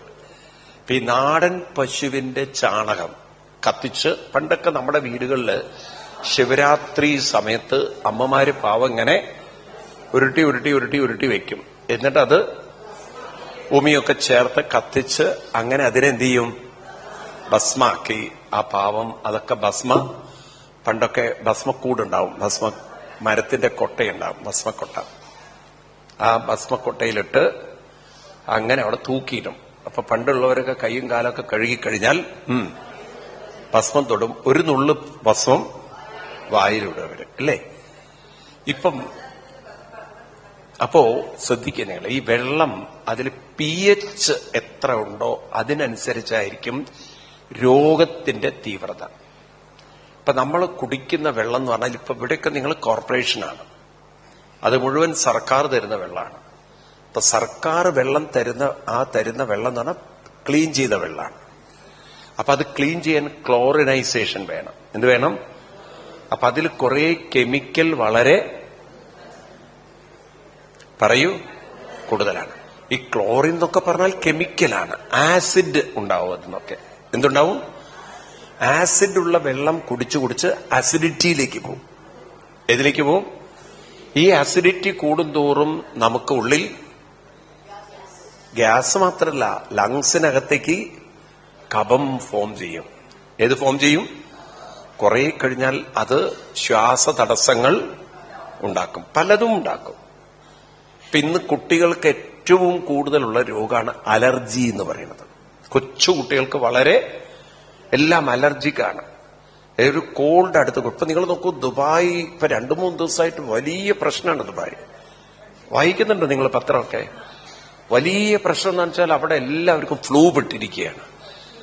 ഇപ്പം ഗവൺമെന്റ് വാണിംഗ് കൊടുത്തിരിക്കുകയാണ്, ആരും പബ്ലിക് സ്ഥലത്തേക്ക് വരരുത്, അത് ചെയ്യരുത്, ഇത് ചെയ്യരുത്. കാരണം അത് വലിയ സ്പ്രെഡായിരിക്കുകയാണ് ഫ്ലൂ. മനസ്സിലായില്ലേ? ഈ തരത്തിലൊക്കെ എന്താ പെട്ടെന്ന്, കാരണം കാലാവസ്ഥ വ്യതിയാനവും ആൾക്കാരുടെ പ്രതിരോധവും വളരെ കുറവാണ്. അപ്പോ ഇതിനൊരു പ്രതിവിധി എന്താന്ന് വെച്ചാൽ, നല്ല പശുവിന്റെ ചാണകം കത്തിച്ച ഭസ്മം വെള്ളത്തിലിട്ട് കുടിക്കുക. അതായത് രാത്രി ഇത്തിരി ഭസ്മം ഇട്ട് കഴിഞ്ഞാൽ ആ വെള്ളം ആൽക്കലിൻ വെള്ളമായിരിക്കും. ആൽക്കലിൻ എന്ന് പറഞ്ഞാൽ അതിൽ ഓക്സിജന്റെ അളവ് വളരെ കൂടുതലായിരിക്കും. വെള്ളത്തിൽ എത്ര കണ്ട് ഓക്സിജൻ അളവ് കൂടുതലാണോ അത്ര ശരീരത്തിനെ, രോഗത്തിനെ പ്രതിരോധിക്കാനുള്ള ശക്തി ഏതിനുണ്ട്?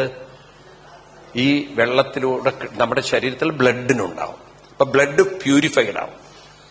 ഇതൊരു പഠിക്കേണ്ട ഒരു വിഷയമാണ്. നല്ല പശുവിന്റെ ഭസ്മം വെള്ളത്തിലിട്ട് കഴിഞ്ഞാൽ pH കൂടൂലേ? നിങ്ങളൊക്കെ എപ്പോഴെങ്കിലും ഉണ്ടല്ലോ, നിങ്ങളൊന്ന് ഹെൽപ്പ് ചെയ്യന്നെ. അത് ഇത് മെഡിക്കൽ ഷോപ്പ് പോയാൽ നിങ്ങൾക്ക് pH കിറ്റ് കിട്ടും. ആർക്കെങ്കിലും അറിയത്? pH എന്ന് പറഞ്ഞാല് വെള്ളത്തിന്റെ pH നോക്കാനുള്ള ഒരു കിറ്റ് വാങ്ങിക്കാൻ കിട്ടും. കണ്ടിട്ടുണ്ടോ ആരെങ്കിലും? അത് നിങ്ങൾ ഒരു ഗ്ലാസ് വെള്ളം എടുത്തിട്ട് അതിൽ ഒഴിച്ചു കഴിഞ്ഞാൽ അതിൽ പറയും ഈ ഷെയ്ഡ് വന്നാൽ അതിൽ pH വളരെ കുറവാണ്. ആരെങ്കിലും ടെസ്റ്റ് ചെയ്തിട്ടുണ്ടോ? അങ്ങനെ ചെയ്തിട്ടുണ്ടോ? അവര് ചെയ്യും. ഇപ്പൊ നിങ്ങളുടെ വീട്ടിലെ വെള്ളം ടെസ്റ്റ് ചെയ്യോ? ഇല്ല. നിങ്ങൾക്ക് ചെയ്യാവുന്നതേ ഉള്ളൂ. ഈ മെഡിക്കൽ ഷോപ്പിൽ 50 രൂപയേ ഉള്ളൂ അതിന്. ആ കിറ്റിന് എത്ര? 50, 75 രൂപയുള്ളൂ. അപ്പം നിങ്ങൾ നോക്കുക, അപ്പൊ pH എത്രയാണ്. എന്നിട്ട് നിങ്ങൾക്ക് നാടൻ ഭസ്മം എവിടെയെങ്കിലും കിട്ടുന്നുണ്ടെങ്കിൽ അത് നിട്ട് നോക്കുക. ഇപ്പൊ pH കൂടുന്നു എങ്കിൽ അതിനർത്ഥം നാടൻ ഭസ്മത്തിന് വെള്ളത്തിനെ ആൽക്കലിനാക്കാനുള്ള എന്തുണ്ട്? കഴിവുണ്ട്. അപ്പൊ അങ്ങനെയാണെങ്കിൽ കുറെ കുട്ടികളുടെ രോഗത്തെ നമുക്ക് നേരത്തെ ഇല്ലാതെയേക്കാം. ഈ നാടൻ ഭസ്മം എവിടെയെങ്കിലൊക്കെ ഉണ്ടാക്കി കഴിഞ്ഞാൽ അതിനെ നമുക്ക് നാടൻ ഭസ്മം ചാണകം കത്തിച്ച് ഭസ്മാക്കി കഴിഞ്ഞാൽ അതൊരു വലിയ മാറ്റം ഉണ്ടാക്കിക്കൂടെ? രോഗങ്ങളെ പ്രതിരോധിക്കാൻ പറ്റുമോ? എന്താ നിങ്ങളൊന്നും മിണ്ടാത്തത്? ഇതിന് മെനക്കെടണം, പണിയെടുക്കണം. അത് ആരും ചെയ്യാൻ തയ്യാറില്ല. ഇതിനൊക്കെ പിന്നിൽ പണിയെടുക്കണം. നമുക്കിപ്പോ ആരെങ്കിലും പണിയെടുത്തിട്ട് നമ്മൾ സുഖിക്കുക എന്നാണ്, അത് പറ്റില്ല. ഇതിന് പിന്നാലെ നമ്മളും പറയൂ, പണിയെടുക്കണം. പലരും അതിന് തയ്യാറില്ല. ഇപ്പൊ ഇന്നലെ കണ്ടു നിങ്ങളെ മിൽമക്കാരൻ പറയുന്ന മിൽമയുടെ കേരളത്തിലെ ഏറ്റവും വലിയ മിൽക്ക് കമ്പനിയാണ് ഗവൺമെന്റിന്റെ. അതില് 6% പൊടിയെന്നാ പറയുന്നത്. ഇപ്പൊ അവര് മനസ്സിലായില്ലേ, പൊടി കലക്കുകയാണെന്നാ പറയുക. അതിൽ സമ്മതിച്ചു അവര് ചെയർമാൻ. അപ്പൊ ആലോചിച്ച് നോക്കൂ, ഈ മിൽക്ക് എന്ന് പറഞ്ഞ് തരുന്നത് മുഴുവൻ അതിലൊക്കെ എന്തുണ്ട്? ഈ പൊടി കലക്കി. പിന്നെ ഇങ്ങനെ പാല് കേടായിരിക്കുക. പാലിൽ പൊടി ചേർത്ത് കഴിഞ്ഞാൽ ആ പാല് കേട് വന്നിരിക്കുക. അതിന് ദുർഗന്ധം അതൊക്കെ നോക്കും നിങ്ങൾ, എത്ര പെട്ടെന്ന് അത് കേടുവന്ന് ദുർഗന്ധം വരണം. അപ്പൊ ഇവിടെയാണ് നമുക്ക് സൗകര്യങ്ങളൊക്കെ വന്നപ്പോൾ നമ്മള് പ്രകൃതിയിൽ നിന്നെല്ലാം വളരെ വളരെ അകന്നുപോയി. ഇനിയിപ്പോ ആ സുഖത്തിലേക്കൊക്കെ നമുക്ക് തിരിച്ചു പഴയതിലേക്ക് പോകാൻ ബുദ്ധിമുട്ടാണെങ്കിലും അറ്റ്ലീസ്റ്റ് അറിഞ്ഞിരിക്കുക. ഏതായാലും ഇവിടെ ഈ പൂതനയെ ഭഗവാൻ പ്രാണൻ വലിച്ചെടുത്ത് അവളെ പൂർണ്ണമാക്കി, ഇല്ലാതാക്കി. പക്ഷെ ഇവിടെ എന്താ പറയാ, പൂതന വധം എന്നല്ല പറയുന്നത്. എന്താണ്? പൂതന മോക്ഷം എന്നാണ്. അപ്പൊ എന്താ പൂതന മോക്ഷം എന്ന് പറയുന്നത്? ഭഗവാൻ പൂതനയെ കൊന്നു പറഞ്ഞാൽ ഒരു സ്ത്രീയെ വധിച്ചു എന്ന് അർത്ഥമെടുക്കണോ? ഈ ഭാഗവത കഥയൊക്കെ കേൾക്കുമുണ്ടല്ലോ, പലപ്പോഴും ആചാര്യന്മാര് ഇതൊക്കെ നടന്ന കഥയിൽ അവതരിപ്പിച്ച് കളയും. ഈ കഥകളൊന്നും അങ്ങനെ എടുക്കരുത് കഥകളായിട്ട്. ഈ കഥകൾ കഥ പറയാനല്ല പറഞ്ഞത്. അപ്പൊ ഈ ഭാഗവത കഥ കേൾക്കുമ്പോൾ തന്നെ നിങ്ങളുടെ ഉള്ളിൽ അറിഞ്ഞിരിക്കേണ്ട ഒരു ശ്ലോകമുണ്ട്. ഭാഗവതം 12-ാം സ്കന്ധം 3-ാം അധ്യായം 14-ാം ശ്ലോകം. ഏതാണ്? 12, 3, 14. ഏതാണ്? 12-ാം സ്കന്ധം. പലപ്പോഴും നമ്മളുണ്ടല്ലോ ഹിന്ദുക്കൾ ഈ കഥകളുടെ പിന്നാലെ പോയി കളയും. പല ആചാര്യന്മാര് കഥയിൽ എക്സ്പേർട്ടുകളാണ് അവര്. പക്ഷെ അങ്ങനെ കഥയുടെ പിന്നാലെ പോകരുത് നിങ്ങള്. കഥ പറയാനല്ല ഭാഗവതം പറഞ്ഞത്. കഥ പറയാനല്ല കൃഷ്ണൻ ഈ ഭാഗവതം പറഞ്ഞത്. അങ്ങനെ കഥകളായിരുന്നുവെങ്കിൽ, ശ്രദ്ധിക്കുക നിങ്ങള്, അങ്ങനെ കഥകളായിരുന്നുവെങ്കിൽ ഭഗവാൻ കൃഷ്ണൻ ജീവിച്ചിരുന്ന കാലത്ത് ഭഗവാനെ എതിർത്തവരായിരുന്നു അന്ന് ഇന്ത്യയിൽ കൂടുതൽ. ഭഗവാനെ സപ്പോർട്ട് ചെയ്തവരുടെ എണ്ണം കുറവായിരുന്നു. ഭഗവാനെ സ്വന്തം അമ്മാവൻ എതിർത്തു പറഞ്ഞാൽ ഈ കൃഷ്ണന്റെ ധീരവീര കൃത്യങ്ങളൊക്കെ കേൾക്കുമ്പോൾ കൃഷ്ണൻ പിന്നെ എന്തിനാ കംസൻ എതിർക്കുന്നത്? ഇല്ലേ? അന്ന് കുറെ ആളുകൾ കൃഷ്ണനെ എതിർത്തവരായിരുന്നു. പാണ്ഡവന്മാരുടെ കൂടെ 7 അക്ഷൗഹിണിയും കൗരവരുടെ കൂടെ 11 അക്ഷൗഹിണി എന്ന് പറയുമ്പോ കൃഷ്ണൻ പാണ്ഡവപക്ഷത്ത് നിൽക്കുമ്പോഴും കൗരവപക്ഷത്ത് ആളുകൾ നിൽക്കണമെന്നുണ്ടെങ്കിൽ അന്ന് കൃഷ്ണനെ ഉൾക്കൊള്ളാൻ പറ്റാത്ത ആളുകളുണ്ടായിരുന്നു അന്ന്. ആണോ? അപ്പൊ കൃഷ്ണന്റെ കഥകൾ അറിയാത്തോണ്ടായിരിക്കും. അതുകൊണ്ട് ഈ കഥകൾ അങ്ങനെ നിങ്ങൾ സ്വീകരിക്കരുത്. ഈ കഥകൾ എന്തിനാ പറഞ്ഞത്? ആ ശ്ലോകം ഓർത്തു വെക്കണം. 12, 3, 14. ഏതാ ശ്ലോകം? കഥായിമംസ്തേ കഥിതാമഹീയസം വിധായ ലോകേഷു യശഃപരേഷാം വിജ്ഞാനവൈരാഗ്യയാ വിഭക്ഷയോ വിഭോ വജോ വിഭൂതിർ നതു പാരമാത്യം. എന്താ പറയണത്? കഥായിമാ, ഇമാ കഥ. ഇമാ എന്ന് പറഞ്ഞാൽ ഇവിടെ പറഞ്ഞിരിക്കുന്ന കഥകൾ. വിധായ ലോകേഷു യശഃപരേഷാം, ജീവിച്ചവരും പരലോകത്തിലൊക്കെ പോയ ആളുകളുടെ കഥകളൊക്കെ ഇവിടെ പറഞ്ഞിരിക്കുന്നത്. ഇതൊക്കെ എന്തിനു വേണ്ടിയിട്ടാണ്? വിജ്ഞാനവും വൈരാഗ്യവും. എന്തിനു വേണ്ടിയിട്ടാണ്? കഥയുടെ വിജ്ഞാനമാണ്, കഥയുടെ ജ്ഞാനമല്ല വിജ്ഞാനം. അപ്പൊ എന്താണ് കഥയുടെ വിജ്ഞാനം എന്ന് പറഞ്ഞാൽ? ഈ കഥയിൽ ചില തത്വങ്ങളുണ്ട്. ഈ കഥയിൽ ആ തത്വങ്ങളെ മനസ്സിലാക്കി വൈരാഗ്യം എന്ന് പറഞ്ഞാൽ സ്ട്രെങ്ത്. വൈരാഗ്യം എന്ന് പറഞ്ഞാൽ എന്താണ്? മെന്റൽ സ്ട്രെങ്തിനെ സംസ്കൃതത്തിൽ വിളിക്കുന്ന പേരാണ് വൈരാഗ്യം. വൈരാഗ്യം എന്ന് പറഞ്ഞാൽ ആരോടുള്ള ദേഷ്യമല്ല എന്നർത്ഥം. മനസ്സിലായില്ലേ? എനിക്ക് അവളോട് ഭയങ്കര വൈരാഗ്യം എന്നുള്ള ആ വൈരാഗ്യം അല്ല അത്. ഇവിടെ വൈരാഗ്യം എന്ന് പറഞ്ഞാൽ മെന്റൽ സ്ട്രെങ്ത്. അപ്പൊ നമ്മുടെ ഉള്ളിൽ സ്ട്രെങ്ത് ഉണ്ടാവണം. അതിനെന്ത് വേണം? തത്വം മനസ്സിലാക്കണം. ഏതിലുള്ളത്? ഈ കഥകളിലൊക്കെ ഉള്ള തത്വത്തെ അറിയണം. ഈ കഥകളൊക്കെ ആണെങ്കിലോ വജോ വിഭൂതി. വജോ എന്ന് പറഞ്ഞാൽ വാഗ്വിലാസം എന്നാ പറയാം. എന്താണ്? വാഗ്വിലാസങ്ങളാണ്. നതു പാരമാർത്ഥ്യം. കഥകളൊന്നും പരമാർത്ഥമായിട്ടെടുക്കരുത്.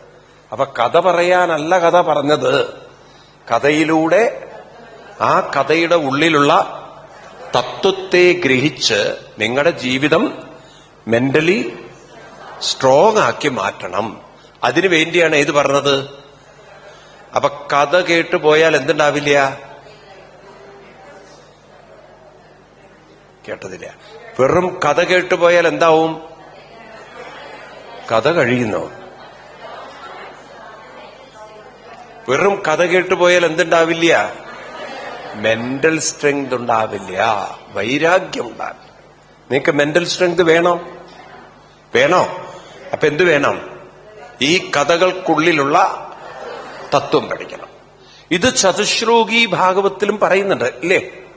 ഏതാവദേവ ജിജ്ഞാസ്യം തത്വജിജ്ഞാസുനാത്മന അന്വയ വ്യതിരേഖാഭ്യാം യസ്യാൽ സർവത്ര സർവത. ഗീതയിൽ 18-ാം അധ്യായത്തിൽ 55-ാം ശ്ലോകത്തിൽ കൃഷ്ണൻ പറയും, ഗീത 18:55, നിങ്ങളൊരു ഏത് രൂപത്തെ ആരാധിക്കുമ്പോഴും ആ രൂപത്തെ നിങ്ങൾ ജസ്റ്റ് കണ്ടുപോകരുത്. എന്ത് ചെയ്യണം? അതിലുള്ള തത്വത്തെ അറിയണം. എന്താണ്? ഇപ്പൊ നേരത്തെ പറഞ്ഞില്ലേ, ക്ഷേത്രത്തിൽ എന്തിനാ പോകുന്നത്? എന്തിനാ ക്ഷേത്രത്തിൽ പോകുന്നത്? പൂർണ്ണത കൈവരിക്കാൻ, സാധന ചെയ്യാൻ. എന്ത് സാധന ചെയ്യേണ്ടത്? സാലോക്യ, സാരൂപ്യ, സാമീപ്യ, സായുജ്യ. ആ ബോധം നിങ്ങളുടെ ഉള്ളിൽ, അത് തത്വബോധമാണ്.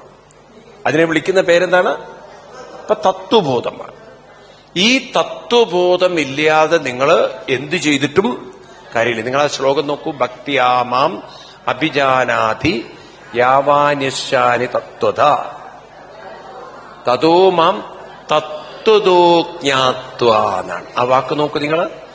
തതോ മാം വെറുതെ എന്നെ കണ്ടാ പോരാ, അറിഞ്ഞാ പോരാ. എങ്ങനെ അറിയണം? താത്വികമായി അറിയണം. ഈ താത്വികമായി നമ്മൾ അറിയണമെങ്കിൽ എന്ത് വേണം? അതിന് ആചാര്യന്മാര് വേണം. ആചാര്യന്മാരുടെ ജോലി എന്താണ്? കഥ പറയലല്ല. കഥ പറയുന്നവർ ആചാര്യന്മാരല്ല. കഥ പറയണം. എന്തിനു വേണ്ടി? തത്വം പറഞ്ഞു കൊടുക്കാൻ. ഇപ്പൊ കഥ പറയുന്ന ആചാര്യനല്ല വേണ്ടത് നമുക്ക്. ആചാര്യൻ എന്ന് പറയുന്നത് ആരാണ്? ആ കഥയ്ക്കുള്ളിലുള്ള തത്വം പ്രകാശിപ്പിക്കുന്നവരാണ്. എന്താണ്? നിങ്ങൾ ഗുരുസ്തോത്രം നോക്കിക്കഴിഞ്ഞാൽ അവിടെ കാണും തത്വം. എന്താണ്? ഏതാണ് ആ ഗുരുസ്തോത്രത്തിലെ ഒരു ശ്ലോകം പോയി മനസ്സിന്ന്. തത്വപ്രകാശേന തസ്മൈ ശ്രീ ഗുരവേ നമഃ. ഏതാണത്? ഗുരുസ്തോത്രം ഉണ്ട് ആരെങ്കിലും കയ്യില്? അഖണ്ഡമണ്ഡലാകാരം വ്യാപ്തം യേന ചരാചരം തത്പദം ദർശിതം യേന തസ്മൈ ശ്രീ ഗുരവേ. തത്വജ്ഞാനപ്രധാനാന തസ്മൈ ശ്രീ. നമ്പർ ഏതാണ് നോക്കൂ. തത്വപ്രകാശേന. ആരുടെങ്കിലും കയ്യിലുണ്ടോ ഗുരുസ്തോത്രം? അതൊന്ന് ക്ലാരിഫൈ ചെയ്യണം. നിങ്ങൾക്ക് ഇനി ആ ശ്ലോകം ചൊല്ലുമ്പോ ഓർമ്മ വരും നിങ്ങൾക്കത്. ഈ ഗുരുസ്തോത്രത്തിലെ കാര്യം പറയണത്. എന്നെ തെറ്റിക്കരുത് നിങ്ങൾ. തത്വപ്രകാശ് ജ്ഞാനാഞ്ജന ശലാകയ അല്ലല്ല,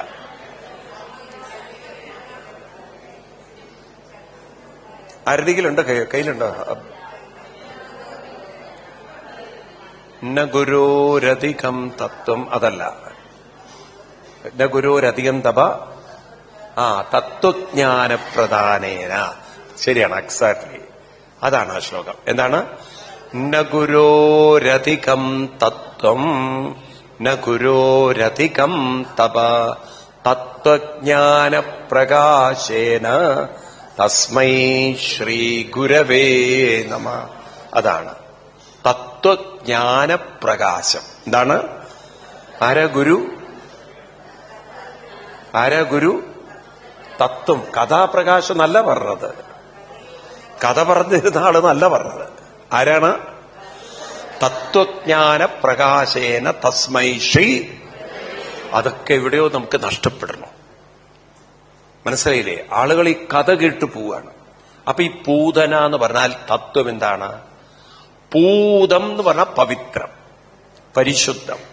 പൂതന എന്ന് പറഞ്ഞാൽ പരിശുദ്ധി, പവിത്രത ഇല്ലാത്തത്.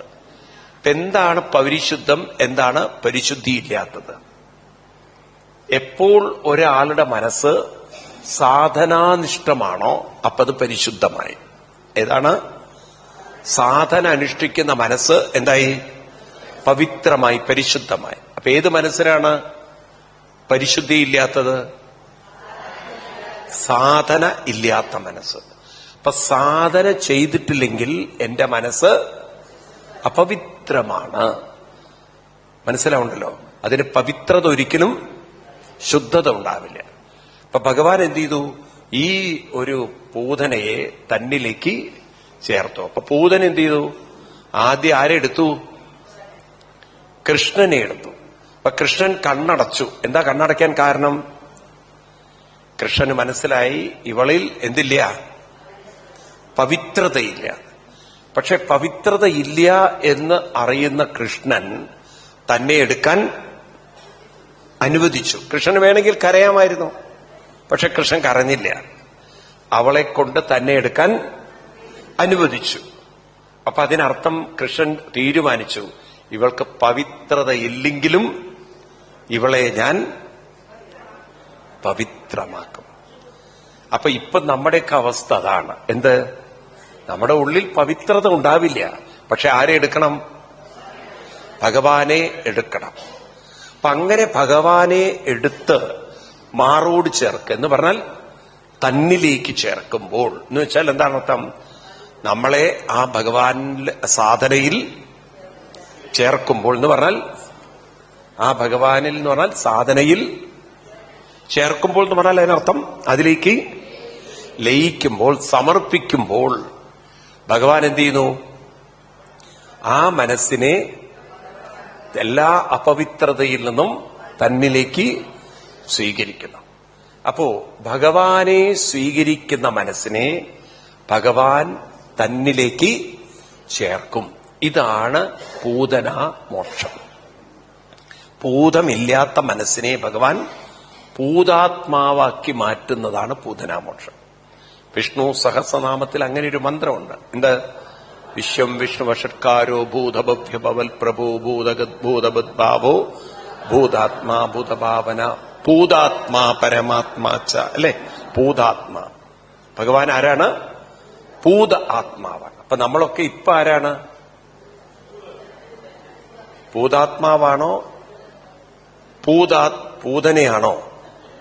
ആരാണ് നമ്മള്? എത്ര പേര് പൂതാത്മാവായി കഴിഞ്ഞു? നിങ്ങൾ കേട്ടതേയില്ല. പൂതനകൾ എത്ര പേരുണ്ടാവും? കൈപൊക്കണ്ട. ഇപ്പൊ നമ്മളിലൊക്കെ ആരുണ്ട്? പൂതനയുണ്ട്. ഇനി എന്ത് ചെയ്യണം? ഞാൻ ഈ കാര്യമൊക്കെ പറഞ്ഞപ്പോണ്ടല്ലോ, ഒരു സ്ത്രീ അതിനുശേഷം കൃഷ്ണന്റെ വിഗ്രഹം എടുത്തിട്ട് ഇങ്ങനെ കൊണ്ട് നടക്കാൻ തുടങ്ങി. അങ്ങനെ കൃഷ്ണന്റെ വിഗ്രഹം ഇങ്ങനെ നെഞ്ചിലൊന്നും വെച്ചിട്ട് പൂതനയാവില്ല, അല്ലെ പൂതാത്മാവില്ല. തമാശയിൽ ഒരു സ്ത്രീക്ക് അങ്ങനെ തോന്നിയത്. എങ്ങനെയെങ്കിലും കൃഷ്ണ ഈ പൂതനയാണല്ലോ എന്റെ പൂതാത്മാവാക്കുന്നത്. ഒരു വിഗ്രഹം എടുത്ത് നെഞ്ചിൽ വെച്ചാൽ പൂതാത്മാവോ? ഇത് പുറത്തല്ല സംഭവിക്കേണ്ടത്. എവിടെയാണ്?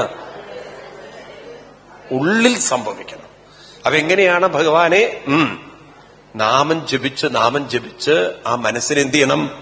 പവിത്രമാക്കിയെടുക്കണം. എന്ത് ചെയ്യണം?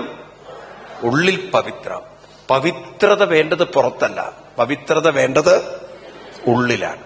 ഒരു കാര്യം ഉറപ്പാണ്, എത്ര പൂതനയാണെങ്കിലും if you are ready to hold ഭഗവാൻ അല്ലെങ്കിൽ നാമസങ്കീർത്തനം, ഉറപ്പിച്ചോളൂ, you are perfect, you are purified. പവിത്രമാക്കി ഭഗവാൻ മാറ്റും. ഭഗവാൻ തരുന്നൊരു ഉറപ്പ് എപ്പോഴും ഓർത്തു വയ്ക്കുക. ഭാഗവതം 11-ാം സ്കന്ധം 14-ാം അധ്യായം 27-ാം ശ്ലോകം. ഇത് ഗ്യാരണ്ടീഡാണ്, ഭഗവാൻ തരുന്നൊരു ഗ്യാരണ്ടിയാണ്. 11, 14, 27 എന്താണ് പറയുന്നത്? വിഷയാൻ ധ്യായത ചിത്തം വിഷയേഷു വിഷജ്യതേ മാം അനുസ്മരത ചിത്തം മയ്യേവ പ്രവിലീയതേ. ഭഗവാൻ അത്ര ഉറപ്പാ തരുന്നത്. മാം എന്നെ അനുസ്മരത, അനുസ്മരിക്കുക, കുറച്ചു നേരത്തേക്കെങ്കിലും വേറെ ഒരു ചിന്തയില്ലാതെ നാമത്തിൽ മുഴുകാൻ സാധിക്കുന്നവരെ മൈ ഏവ, എന്നിലേക്ക് തന്നെ ലീയതേ, വിലീയതേ, പ്രവിലീയതേ. ഞാൻ എന്ത് ചെയ്യും? നിങ്ങൾ ഭഗവാനെ മുറുകെ പിടിച്ചാൽ ഭഗവാൻ കൂടെ വന്നില്ലേ? നിങ്ങൾക്ക് മനസ്സിലായില്ലേ? നിങ്ങൾ ഭഗവാനെ മുറുകെ പിടിച്ചാൽ ഭഗവാൻ നിങ്ങളെയും എന്ത് ചെയ്യും? മുറുകെ പിടിക്കുന്ന. അത് പിടിക്കേണ്ടവരെ പിടിക്കണം, അല്ലാത്തവരെ പിടിച്ചിട്ട് എന്താ കാര്യം? ഇന്നലെ നിങ്ങൾ ഹരിയാനയിൽ കണ്ടില്ലേ? ഹരിയാനയിലല്ല, ഇവിടെ ഡൽഹിയില് ഒരു കുട്ടി അച്ഛനെന്തോ വഴക്ക് പറഞ്ഞിട്ട് സൂയിസൈഡ് ചെയ്യുക. സൂയിസൈഡ് ചെയ്യുക പറഞ്ഞാൽ അവള് ദേഷ്യം തീർത്തു. എന്തു വെച്ചാല് അവള് ബിൽഡിങ്ങിന്റെ മുകളില് ബാൽക്കണിയിലിരുന്ന് അച്ഛനെ പേടിപ്പിച്ചു കളഞ്ഞു. ഞാൻ ചാടുന്നു പറഞ്ഞിട്ട് അവള് ഇങ്ങോട്ട് തിരിഞ്ഞിരുന്നു, ബാൽക്കണിയുടെ അപ്പുറത്തേക്ക് താഴോട്ട് പുറംഭാഗം വെച്ചിട്ട് ഇങ്ങോട്ടിരുന്നു. ഇവള് പതുക്കെ പതുക്കെ പതുക്കെ പുറകോട്ട് അച്ഛനെ പേടിപ്പിക്കുകയാണ്. പുറകോട്ട് നീങ്ങാണ്. ആ ബാലൻസ് പോയി, അതങ്ങോട്ട് മറഞ്ഞുപോയി. ഇവളെ പിടിക്കാൻ വേണ്ടി ബാക്കി 2 അവരും വീണുപോയി. അങ്ങനെ 3 കണ്ടു. നിങ്ങൾ പത്രത്തിലൊക്കെ വായിച്ചില്ലേ? വളരെ വലിയൊരു ന്യൂസായിരുന്നു. അപ്പൊ നോക്കൂ നിങ്ങൾ, അതുപോലെ നമ്മള് ഇപ്പൊ പിടിക്കുന്നതൊന്നും നമ്മുടെ കയ്യിൽ കിട്ടാത്ത സാധനങ്ങളാണ്. ഇതൊന്നും നമ്മുടെ കയ്യിൽ നിൽക്കില്ല. ആരെ മുറുകെ പിടിക്കണം? ആ ഒരു ബോധം വേണം. നാമം പിടിച്ചാൽ ബോധം കൈവരിക്കാം. എന്താണ്? നാമം പിടിച്ചാൽ ബോധം കൈവരിക്കാം. ഏത് വേണം? അവസാനം സാന്ദ്രാനന്ദാവ ബോധം. അത് കൈവരിക്കണമെങ്കിൽ ഏത് പിടിക്കണം? നാമം പിടിക്കണം. ആ ബോധം ഉണ്ടാവും. അപ്പൊ നമ്മള് പൂതനയിൽ നിന്നും ഭൂതാത്മാവിലേക്ക്, അല്ലെങ്കിൽ ഭൂതാത്മാവായിട്ട് ഇവിടെ ഇരിക്കും. മനസ്സിലായില്ലേ? ഈ ഒരു ബോധം നമ്മളിലുണ്ടാവും. ഇതാണ് കൃഷ്ണൻ പൂതനാമോക്ഷത്തിലൂടെ നമ്മളെ പഠിപ്പിക്കുന്നത്.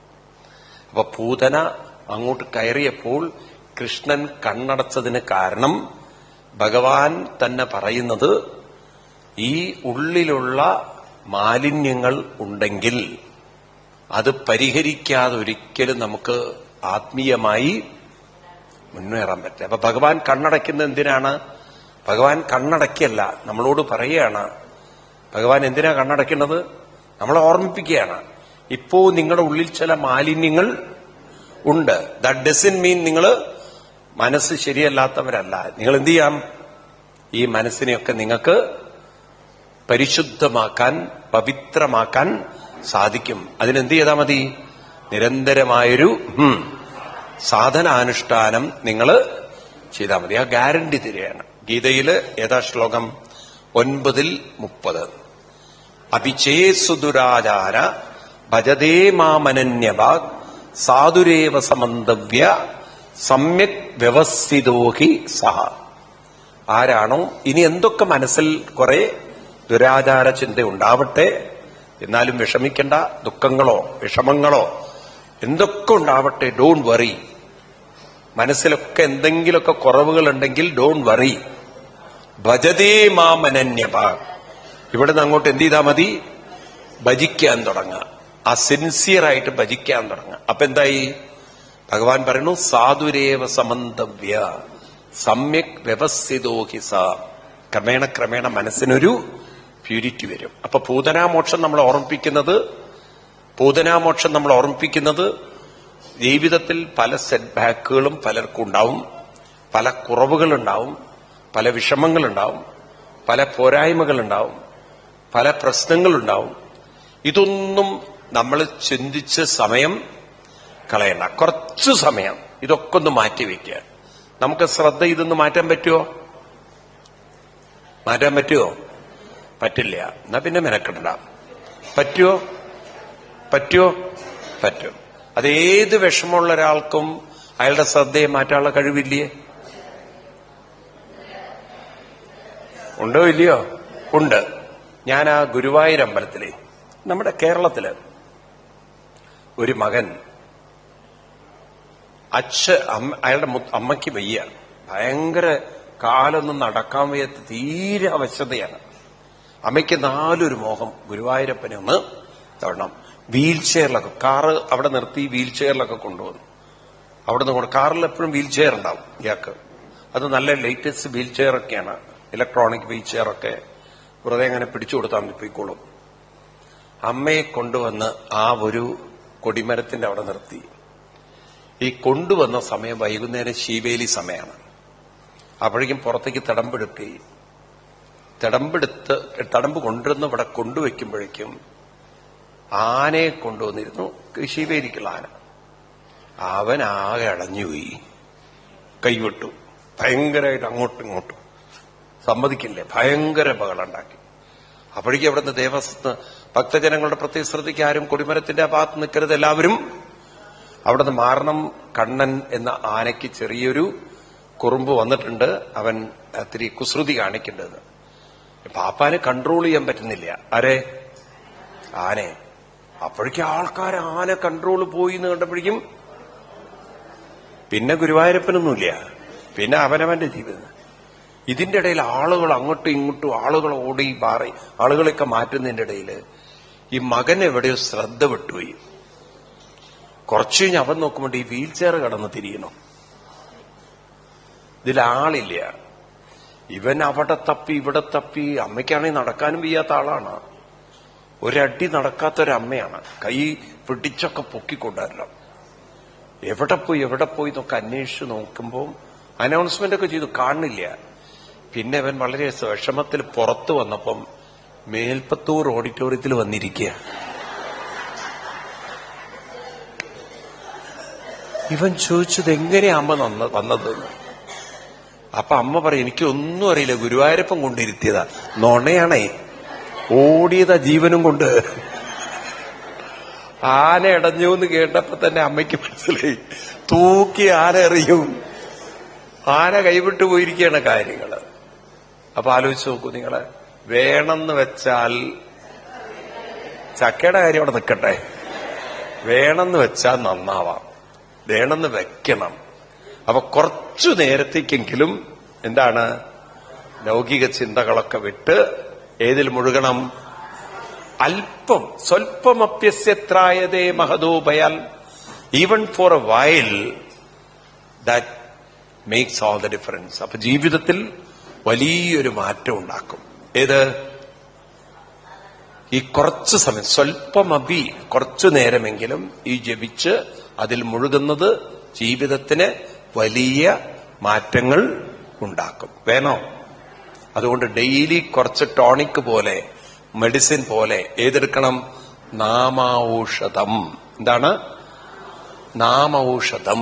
ഏതൌഷധം? നാമൌഷധം എടുക്കണം. ആ ഔഷധം കുറെ കഴിഞ്ഞാൽ എന്താവും? നാമാമൃതം. പിന്നെതെന്താവും? ആത്മാനന്ദം. പിന്നെതെന്താവും? പരമാനന്ദം. ഇതൊക്കെയായി മാറും.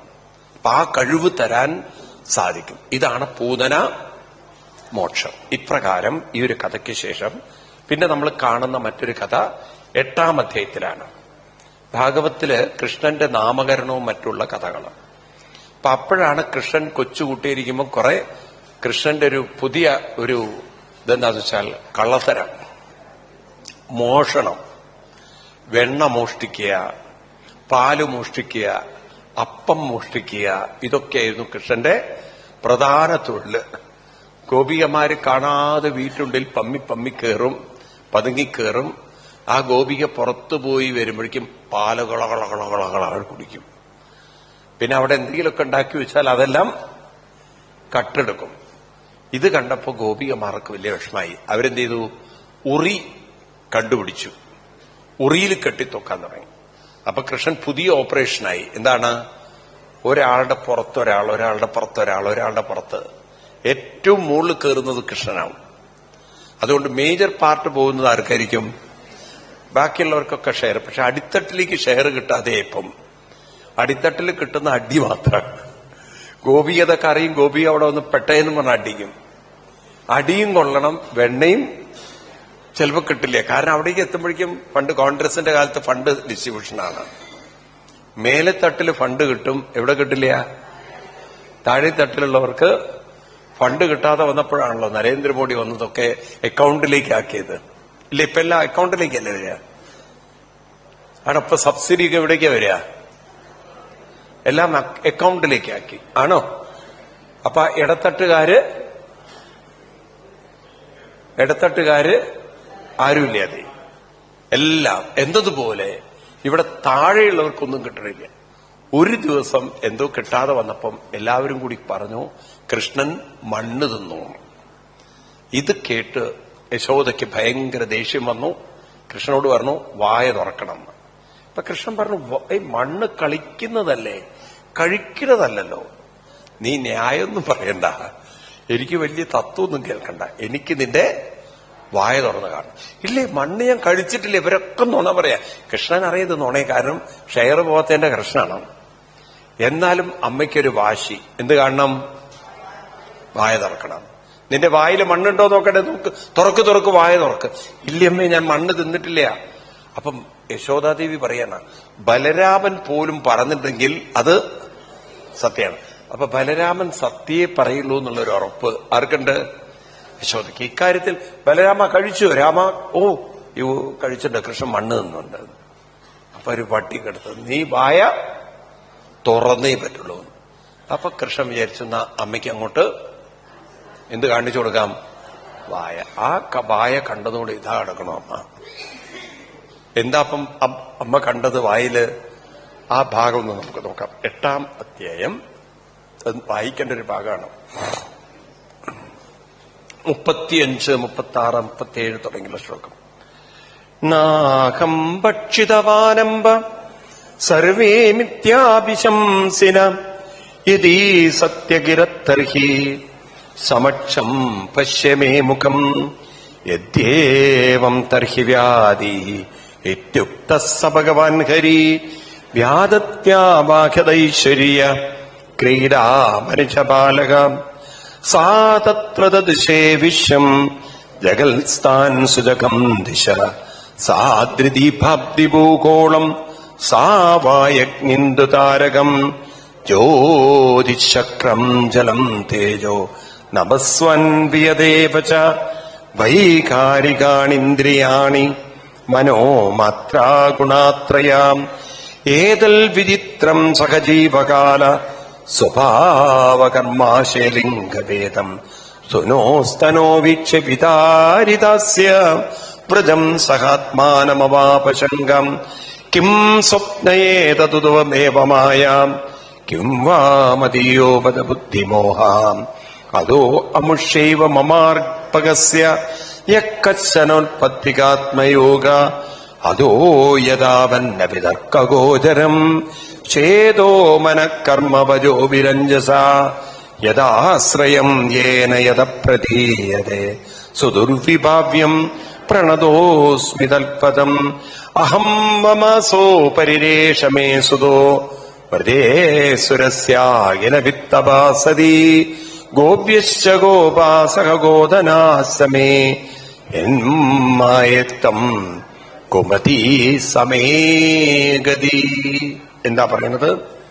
അങ്ങനെ ഭഗവാൻ വായ തുറക്കണം എന്ന് അമ്മ നിശ്ചയദാർഢ്യത്തോടെ അല്ലെങ്കിൽ നിശ്ചയബുദ്ധിയോടെ ഭീഷണിപ്പെടുത്തിയപ്പോൾ കൃഷ്ണൻ വായ തുറന്നു. എന്താ കാണുന്നത്?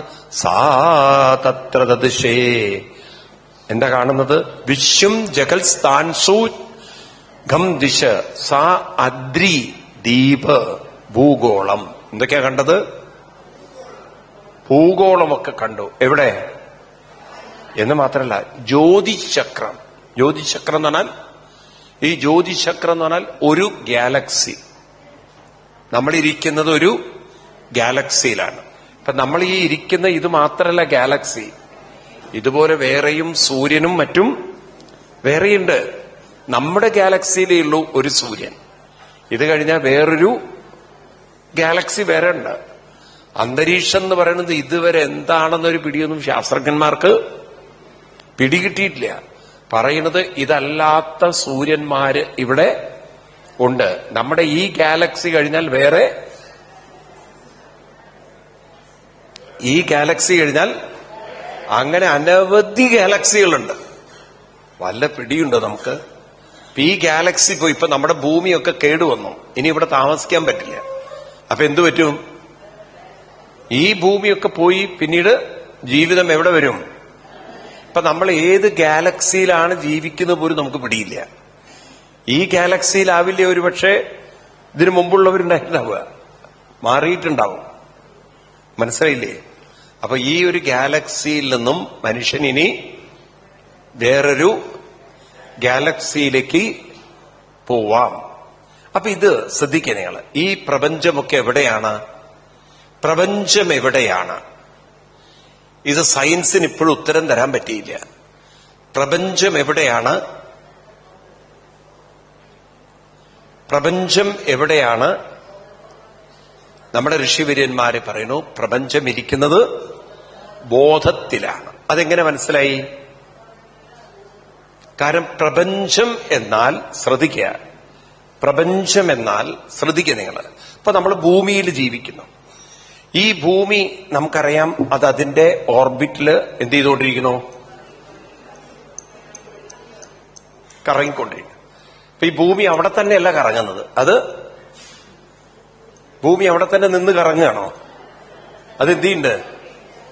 ചുറ്റുന്നുണ്ട്. അപ്പൊ ആ ഭൂമിയുടെ കറക്കത്തിൽ ത്രസ്റ്റ് ഉണ്ട്, മുന്നോട്ട് മുന്നോട്ട്. അപ്പൊ നോക്കൂ, സൂര്യന് ചുറ്റും ഈ ഭൂമി കറങ്ങുന്നതുകൊണ്ടാണല്ലോ നമുക്ക് ഈ ഭാഗത്ത് വെളിച്ചം കിട്ടുന്നതും. ഇനി കുറെ കഴിഞ്ഞാൽ ഭൂമി കറങ്ങി കറങ്ങി സൂര്യൻ അസ്തമിക്കുന്നില്ല. ആരെ അസ്തമിക്കുന്നുള്ളൂ? ഈ കറക്കത്തിൽ മറയുന്നത് ആരാണ്? ഭൂമിയാണ്. അപ്പൊ നമ്മൾ ഇരിക്കുന്ന സ്ഥലം മാറിക്കൊണ്ടിരിക്കുന്നത്. പക്ഷെ നമുക്കിതാർക്കും അറിയുന്നില്ല. നമ്മളിരിക്കുന്ന ഭൂമി 1682 കിലോമീറ്റർ സ്പീഡിൽ കറങ്ങുന്നു. വല്ലവർക്കും അറിയോ? ഭൂമിയെ വലയം വെക്കണം നമ്മൾ ആരെയും അറിയുന്നുണ്ടോ? അപ്പൊ രണ്ട് ശക്തികൾ ഭൂമിയെ വലിക്കുന്നുണ്ട്. ഒന്ന് മുന്നോട്ടുള്ള ഒരു ശക്തിയും രണ്ട് പിന്നോട്ടുള്ളൊരു ശക്തി, ഒരു ഗ്രാവിറ്റേഷണൽ ഫോഴ്സും. ഈ രണ്ട് ഫോഴ്സും ഈക്വലായി നിൽക്കുന്നതുകൊണ്ടാണ് ഭൂമിയുടെ ചലനം നമ്മളാരും അറിയാത്തത്. നമ്മൾ ഈ വടംവലി എന്ന് പറഞ്ഞിട്ട് സംഭവമുണ്ട്, ഒരു നീളത്തിലുള്ള കയറ്. രണ്ട് ഭാഗത്തും ആളുകൾ ഈക്വൽ പവറിൽ വലിച്ചാൽ എങ്ങനെ ഇരിക്കും? കയറ് നല്ല കയറിന്റെ കാര്യമാണ് പറഞ്ഞത്, ചെന്നൈയിലെ കയറല്ല ഞാൻ പറഞ്ഞത്.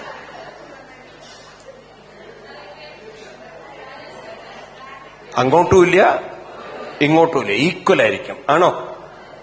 ആണോ ഇല്ലയോ? എന്നാൽ കയറ് മൂവ് ചെയ്യുന്നുണ്ടോ? വാസ്തവത്തിൽ കയറിനൊരു ടെമ്പർ മൂവ്മെന്റ് ഉണ്ടോ? ഇല്ല. കയറ് നല്ല ടെമ്പറിലാണ് നിൽക്കുന്നത്. പക്ഷെ വലിക്കുന്ന ആളുകളുടെ ആ ബലം കൊണ്ട് അതിന് ചലനം നമ്മളാരും അറിയുന്നില്ല എന്ന് മാത്രം. പക്ഷെ കയറിന്റെ ഉള്ളിന്റെ ഉള്ളിൽ ആ ബലം അങ്ങോട്ടും ഇങ്ങോട്ടും പോകുന്നുണ്ട്. ഒരു കൂട്ടർ ഇങ്ങോട്ട് വലിക്കുന്നു, ഒരു കൂട്ടർ അങ്ങോട്ട് വലിക്കുന്നു. എന്നതുപോലെ ഭൂമിയുടെ ഒരു ഔട്ടർ സ്പെയറിലുള്ള ആ ഒരു ഫോഴ്സ് അതിനെങ്ങനെ അങ്ങോട്ട് ഈ ത്രസ്റ്റിൽ അത് മുന്നോട്ട് പോകുമ്പോൾ അപ്പോഴേക്കും എന്ത് ചെയ്തു? ഗ്രാവിറ്റി അതിനെ, ഭൂമിയുടെ ഗ്രാവിറ്റേഷണൽ ഫോഴ്സ് എന്ത് ചെയ്തു? തിരിച്ചിങ്ങോട്ടും വലിക്കുമ്പോൾ ആ പവർ രണ്ടും തുല്യമായി. എന്നാൽ ഇതിന്റെ പുറത്തുള്ള ഫോഴ്സ് ഉണ്ടല്ലോ, കാലം കൊണ്ട് കുറഞ്ഞ് കുറഞ്ഞ് വരുമ്പോൾ ഇതിന്റെ കറക്കത്തിലും മാറ്റം വരും. ഇപ്പൊ തന്നെ ഈ വർഷം നമുക്ക് 24 മണിക്കൂറല്ല, നമ്മൾ 25 മണിക്കൂറിലേക്ക് അടുത്തുകൊണ്ടിരിക്കുകയാണ്. എത്ര? ഒരു 2-3 കുറച്ച് 4-5 വർഷം കഴിയുമ്പോഴേക്കും 24 എന്നുള്ളത് മാറ്റേണ്ടി വരും. കാരണം ഭൂമിയുടെ കറക്കത്തിൽ വ്യത്യാസം വന്നു തുടങ്ങി കഴിഞ്ഞിട്ടുണ്ട്. നിങ്ങൾ ആരെങ്കിലും അറിയേണ്ടതൊക്കെ ഉണ്ടോ? ഇത് ശാസ്ത്രം കണ്ടുപിടിച്ചിരിക്കുന്ന കാര്യങ്ങളാണ്. എന്നും ഇതേ അളവിലല്ല ഭൂമി കറങ്ങിക്കൊണ്ടിരിക്കുക. അപ്പൊ അതിനും ചില മാറ്റങ്ങൾ ഉണ്ടാവുന്നുണ്ട്. കുറെ കഴിഞ്ഞാൽ 25 പിന്നെ ഒരു 10-300 വർഷം കഴിയുമ്പോഴേക്കും 26 27 കുറെ കഴിഞ്ഞാൽ ഒരു 500 കോടി വർഷം കഴിഞ്ഞാൽ ഈ ഭൂമി പണി തീർന്നു. അതിനു മുമ്പ് നമ്മൾ തീർത്താൽ കഴിഞ്ഞു. മനസ്സിലായില്ലേ? കുറെ കഴിഞ്ഞാൽ നമ്മളായിട്ട് ഇത് തീർത്തു കഴിഞ്ഞാൽ അതിനു മുമ്പ് തന്നെ തീരും. മനുഷ്യൻ അങ്ങനത്തെ ആക്രമണമാണ് ആരോട് കാണിക്കുന്നത്? ഭൂമിയോട്. അപ്പൊ ഇവിടെ പറഞ്ഞു വരുന്നത് ഈ ഭൂമിയും ഈ പ്രപഞ്ചവും എവിടെ നിൽക്കുന്നു? ബോധ നിയമത്തിൽ നിൽക്കുന്നു. ഏതിൽ നിൽക്കുന്നു? ഒരു നിയമമില്ലെങ്കിൽ ചലനങ്ങൾ നിയന്ത്രണ വിധേയമാവില്ല. ഇപ്പൊ ചലനങ്ങളെല്ലാം നിയന്ത്രണം ഉള്ളതാണ്. ഏതുള്ളതാണ്? നിയന്ത്രണം. നിയന്ത്രണം ഇല്ലെങ്കിൽ എന്തായി? നിയന്ത്രണം ഇല്ലെങ്കിൽ എന്തായി? കൺട്രോൾ ഇല്ലെങ്കിൽ എന്തായി? എല്ലാം താളം തെറ്റിയിട്ടുണ്ട്. ഇപ്പൊ ഇതുവരെ നിങ്ങൾ ഇവിടെ നിലനിൽക്കാൻ കാരണം എന്തുള്ളതുകൊണ്ടാണ്? ഒരു നിയന്ത്രണം. നിങ്ങൾ നിയന്ത്രണമില്ലാതെ ഇങ്ങോട്ട് കഴിച്ചിരുന്നെങ്കിൽ എന്തായിരിക്കും നിങ്ങളുടെ അവസ്ഥ? നമ്മുടെ വയറ് ഫുള്ളാവുന്നില്ല എന്നിരിക്കുക. അപ്പൊ എന്തായിരിക്കും അവസ്ഥ? നിങ്ങൾക്ക് കഴിച്ചിട്ടൊരു തൃപ്തി മതിയെന്ന് തോന്നില്ല. നിങ്ങൾ എന്ത് ചെയ്യും? നിങ്ങളുടെ വയറിനിങ്ങനെ വലിച്ചെടുക്കാൻ പറ്റും ഇനിയും. അപ്പൊ എന്തായിരിക്കും അവസ്ഥ? മനസ്സിലായില്ല? നമ്മുടെ അവസ്ഥ എന്തായിരിക്കും? ഈ ശരീരത്തിന് പിന്നെ അതൊന്നും താങ്ങാൻ പറ്റാതെ വരും. കുറെ കഴിഞ്ഞാൽ രോഗം വരുമോ?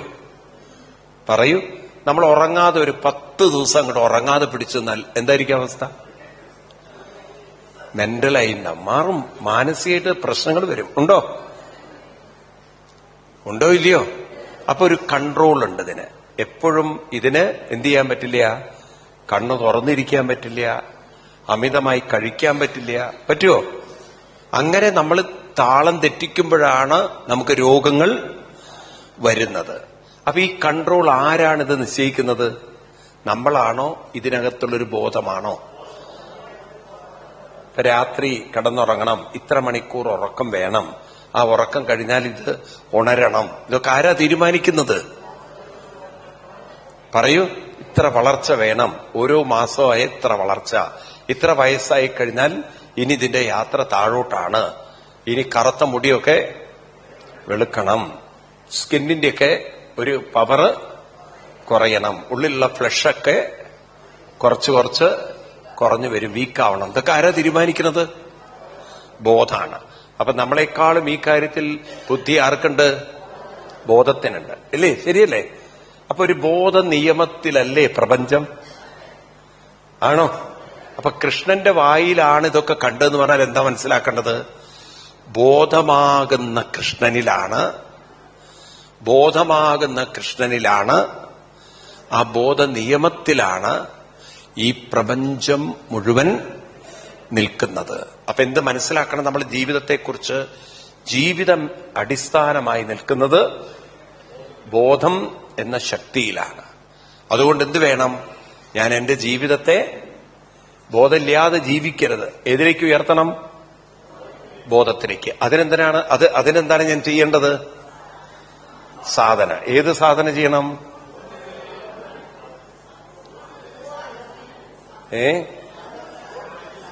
പൂർണ്ണതയിലേക്ക് എത്താൻ എന്ത് സാധന ചെയ്യണം? സാലോക്യ, സാമീപ്യ, സാരൂപ്യമൊക്കെ ചെയ്ത് അങ്ങനെ ജീവിതത്തെ പടിപടിയായി ഉയർത്തിയാൽ ആരിലേക്കെത്തി? ബോധത്തിലേക്ക്. അല്ലെങ്കിലോ ഒരു ബോധമില്ലാതെ അവിടെ ജീവിക്കാം. എന്തില്ലാതെ ജീവിക്കാം? ഒരു ബോധമില്ലാതെ ജീവിക്കാം. ചിലർ പറയില്ല ഒരു അന്തുമില്ല കുന്തുമില്ല എന്ന്. അവസാനം ബോധമില്ലാതെ ജീവിച്ചാൽ നാട്ടുകാർ നിങ്ങളുടെ ബോധം ഉള്ളതും കൂടി ഇല്ലാതാക്കും. അപ്പൊ അതുകൊണ്ട് ഒരു കൃത്യനിഷ്ഠ ജീവിതത്തിന് ഉണ്ടാവണം. പ്രായമാവും തോറും എന്ത് ചെയ്യണം?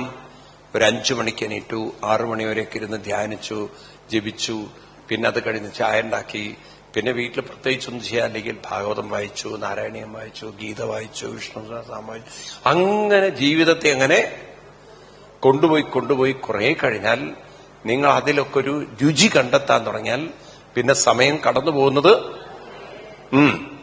അറിയില്ല. മനസ്സിലായില്ലേ?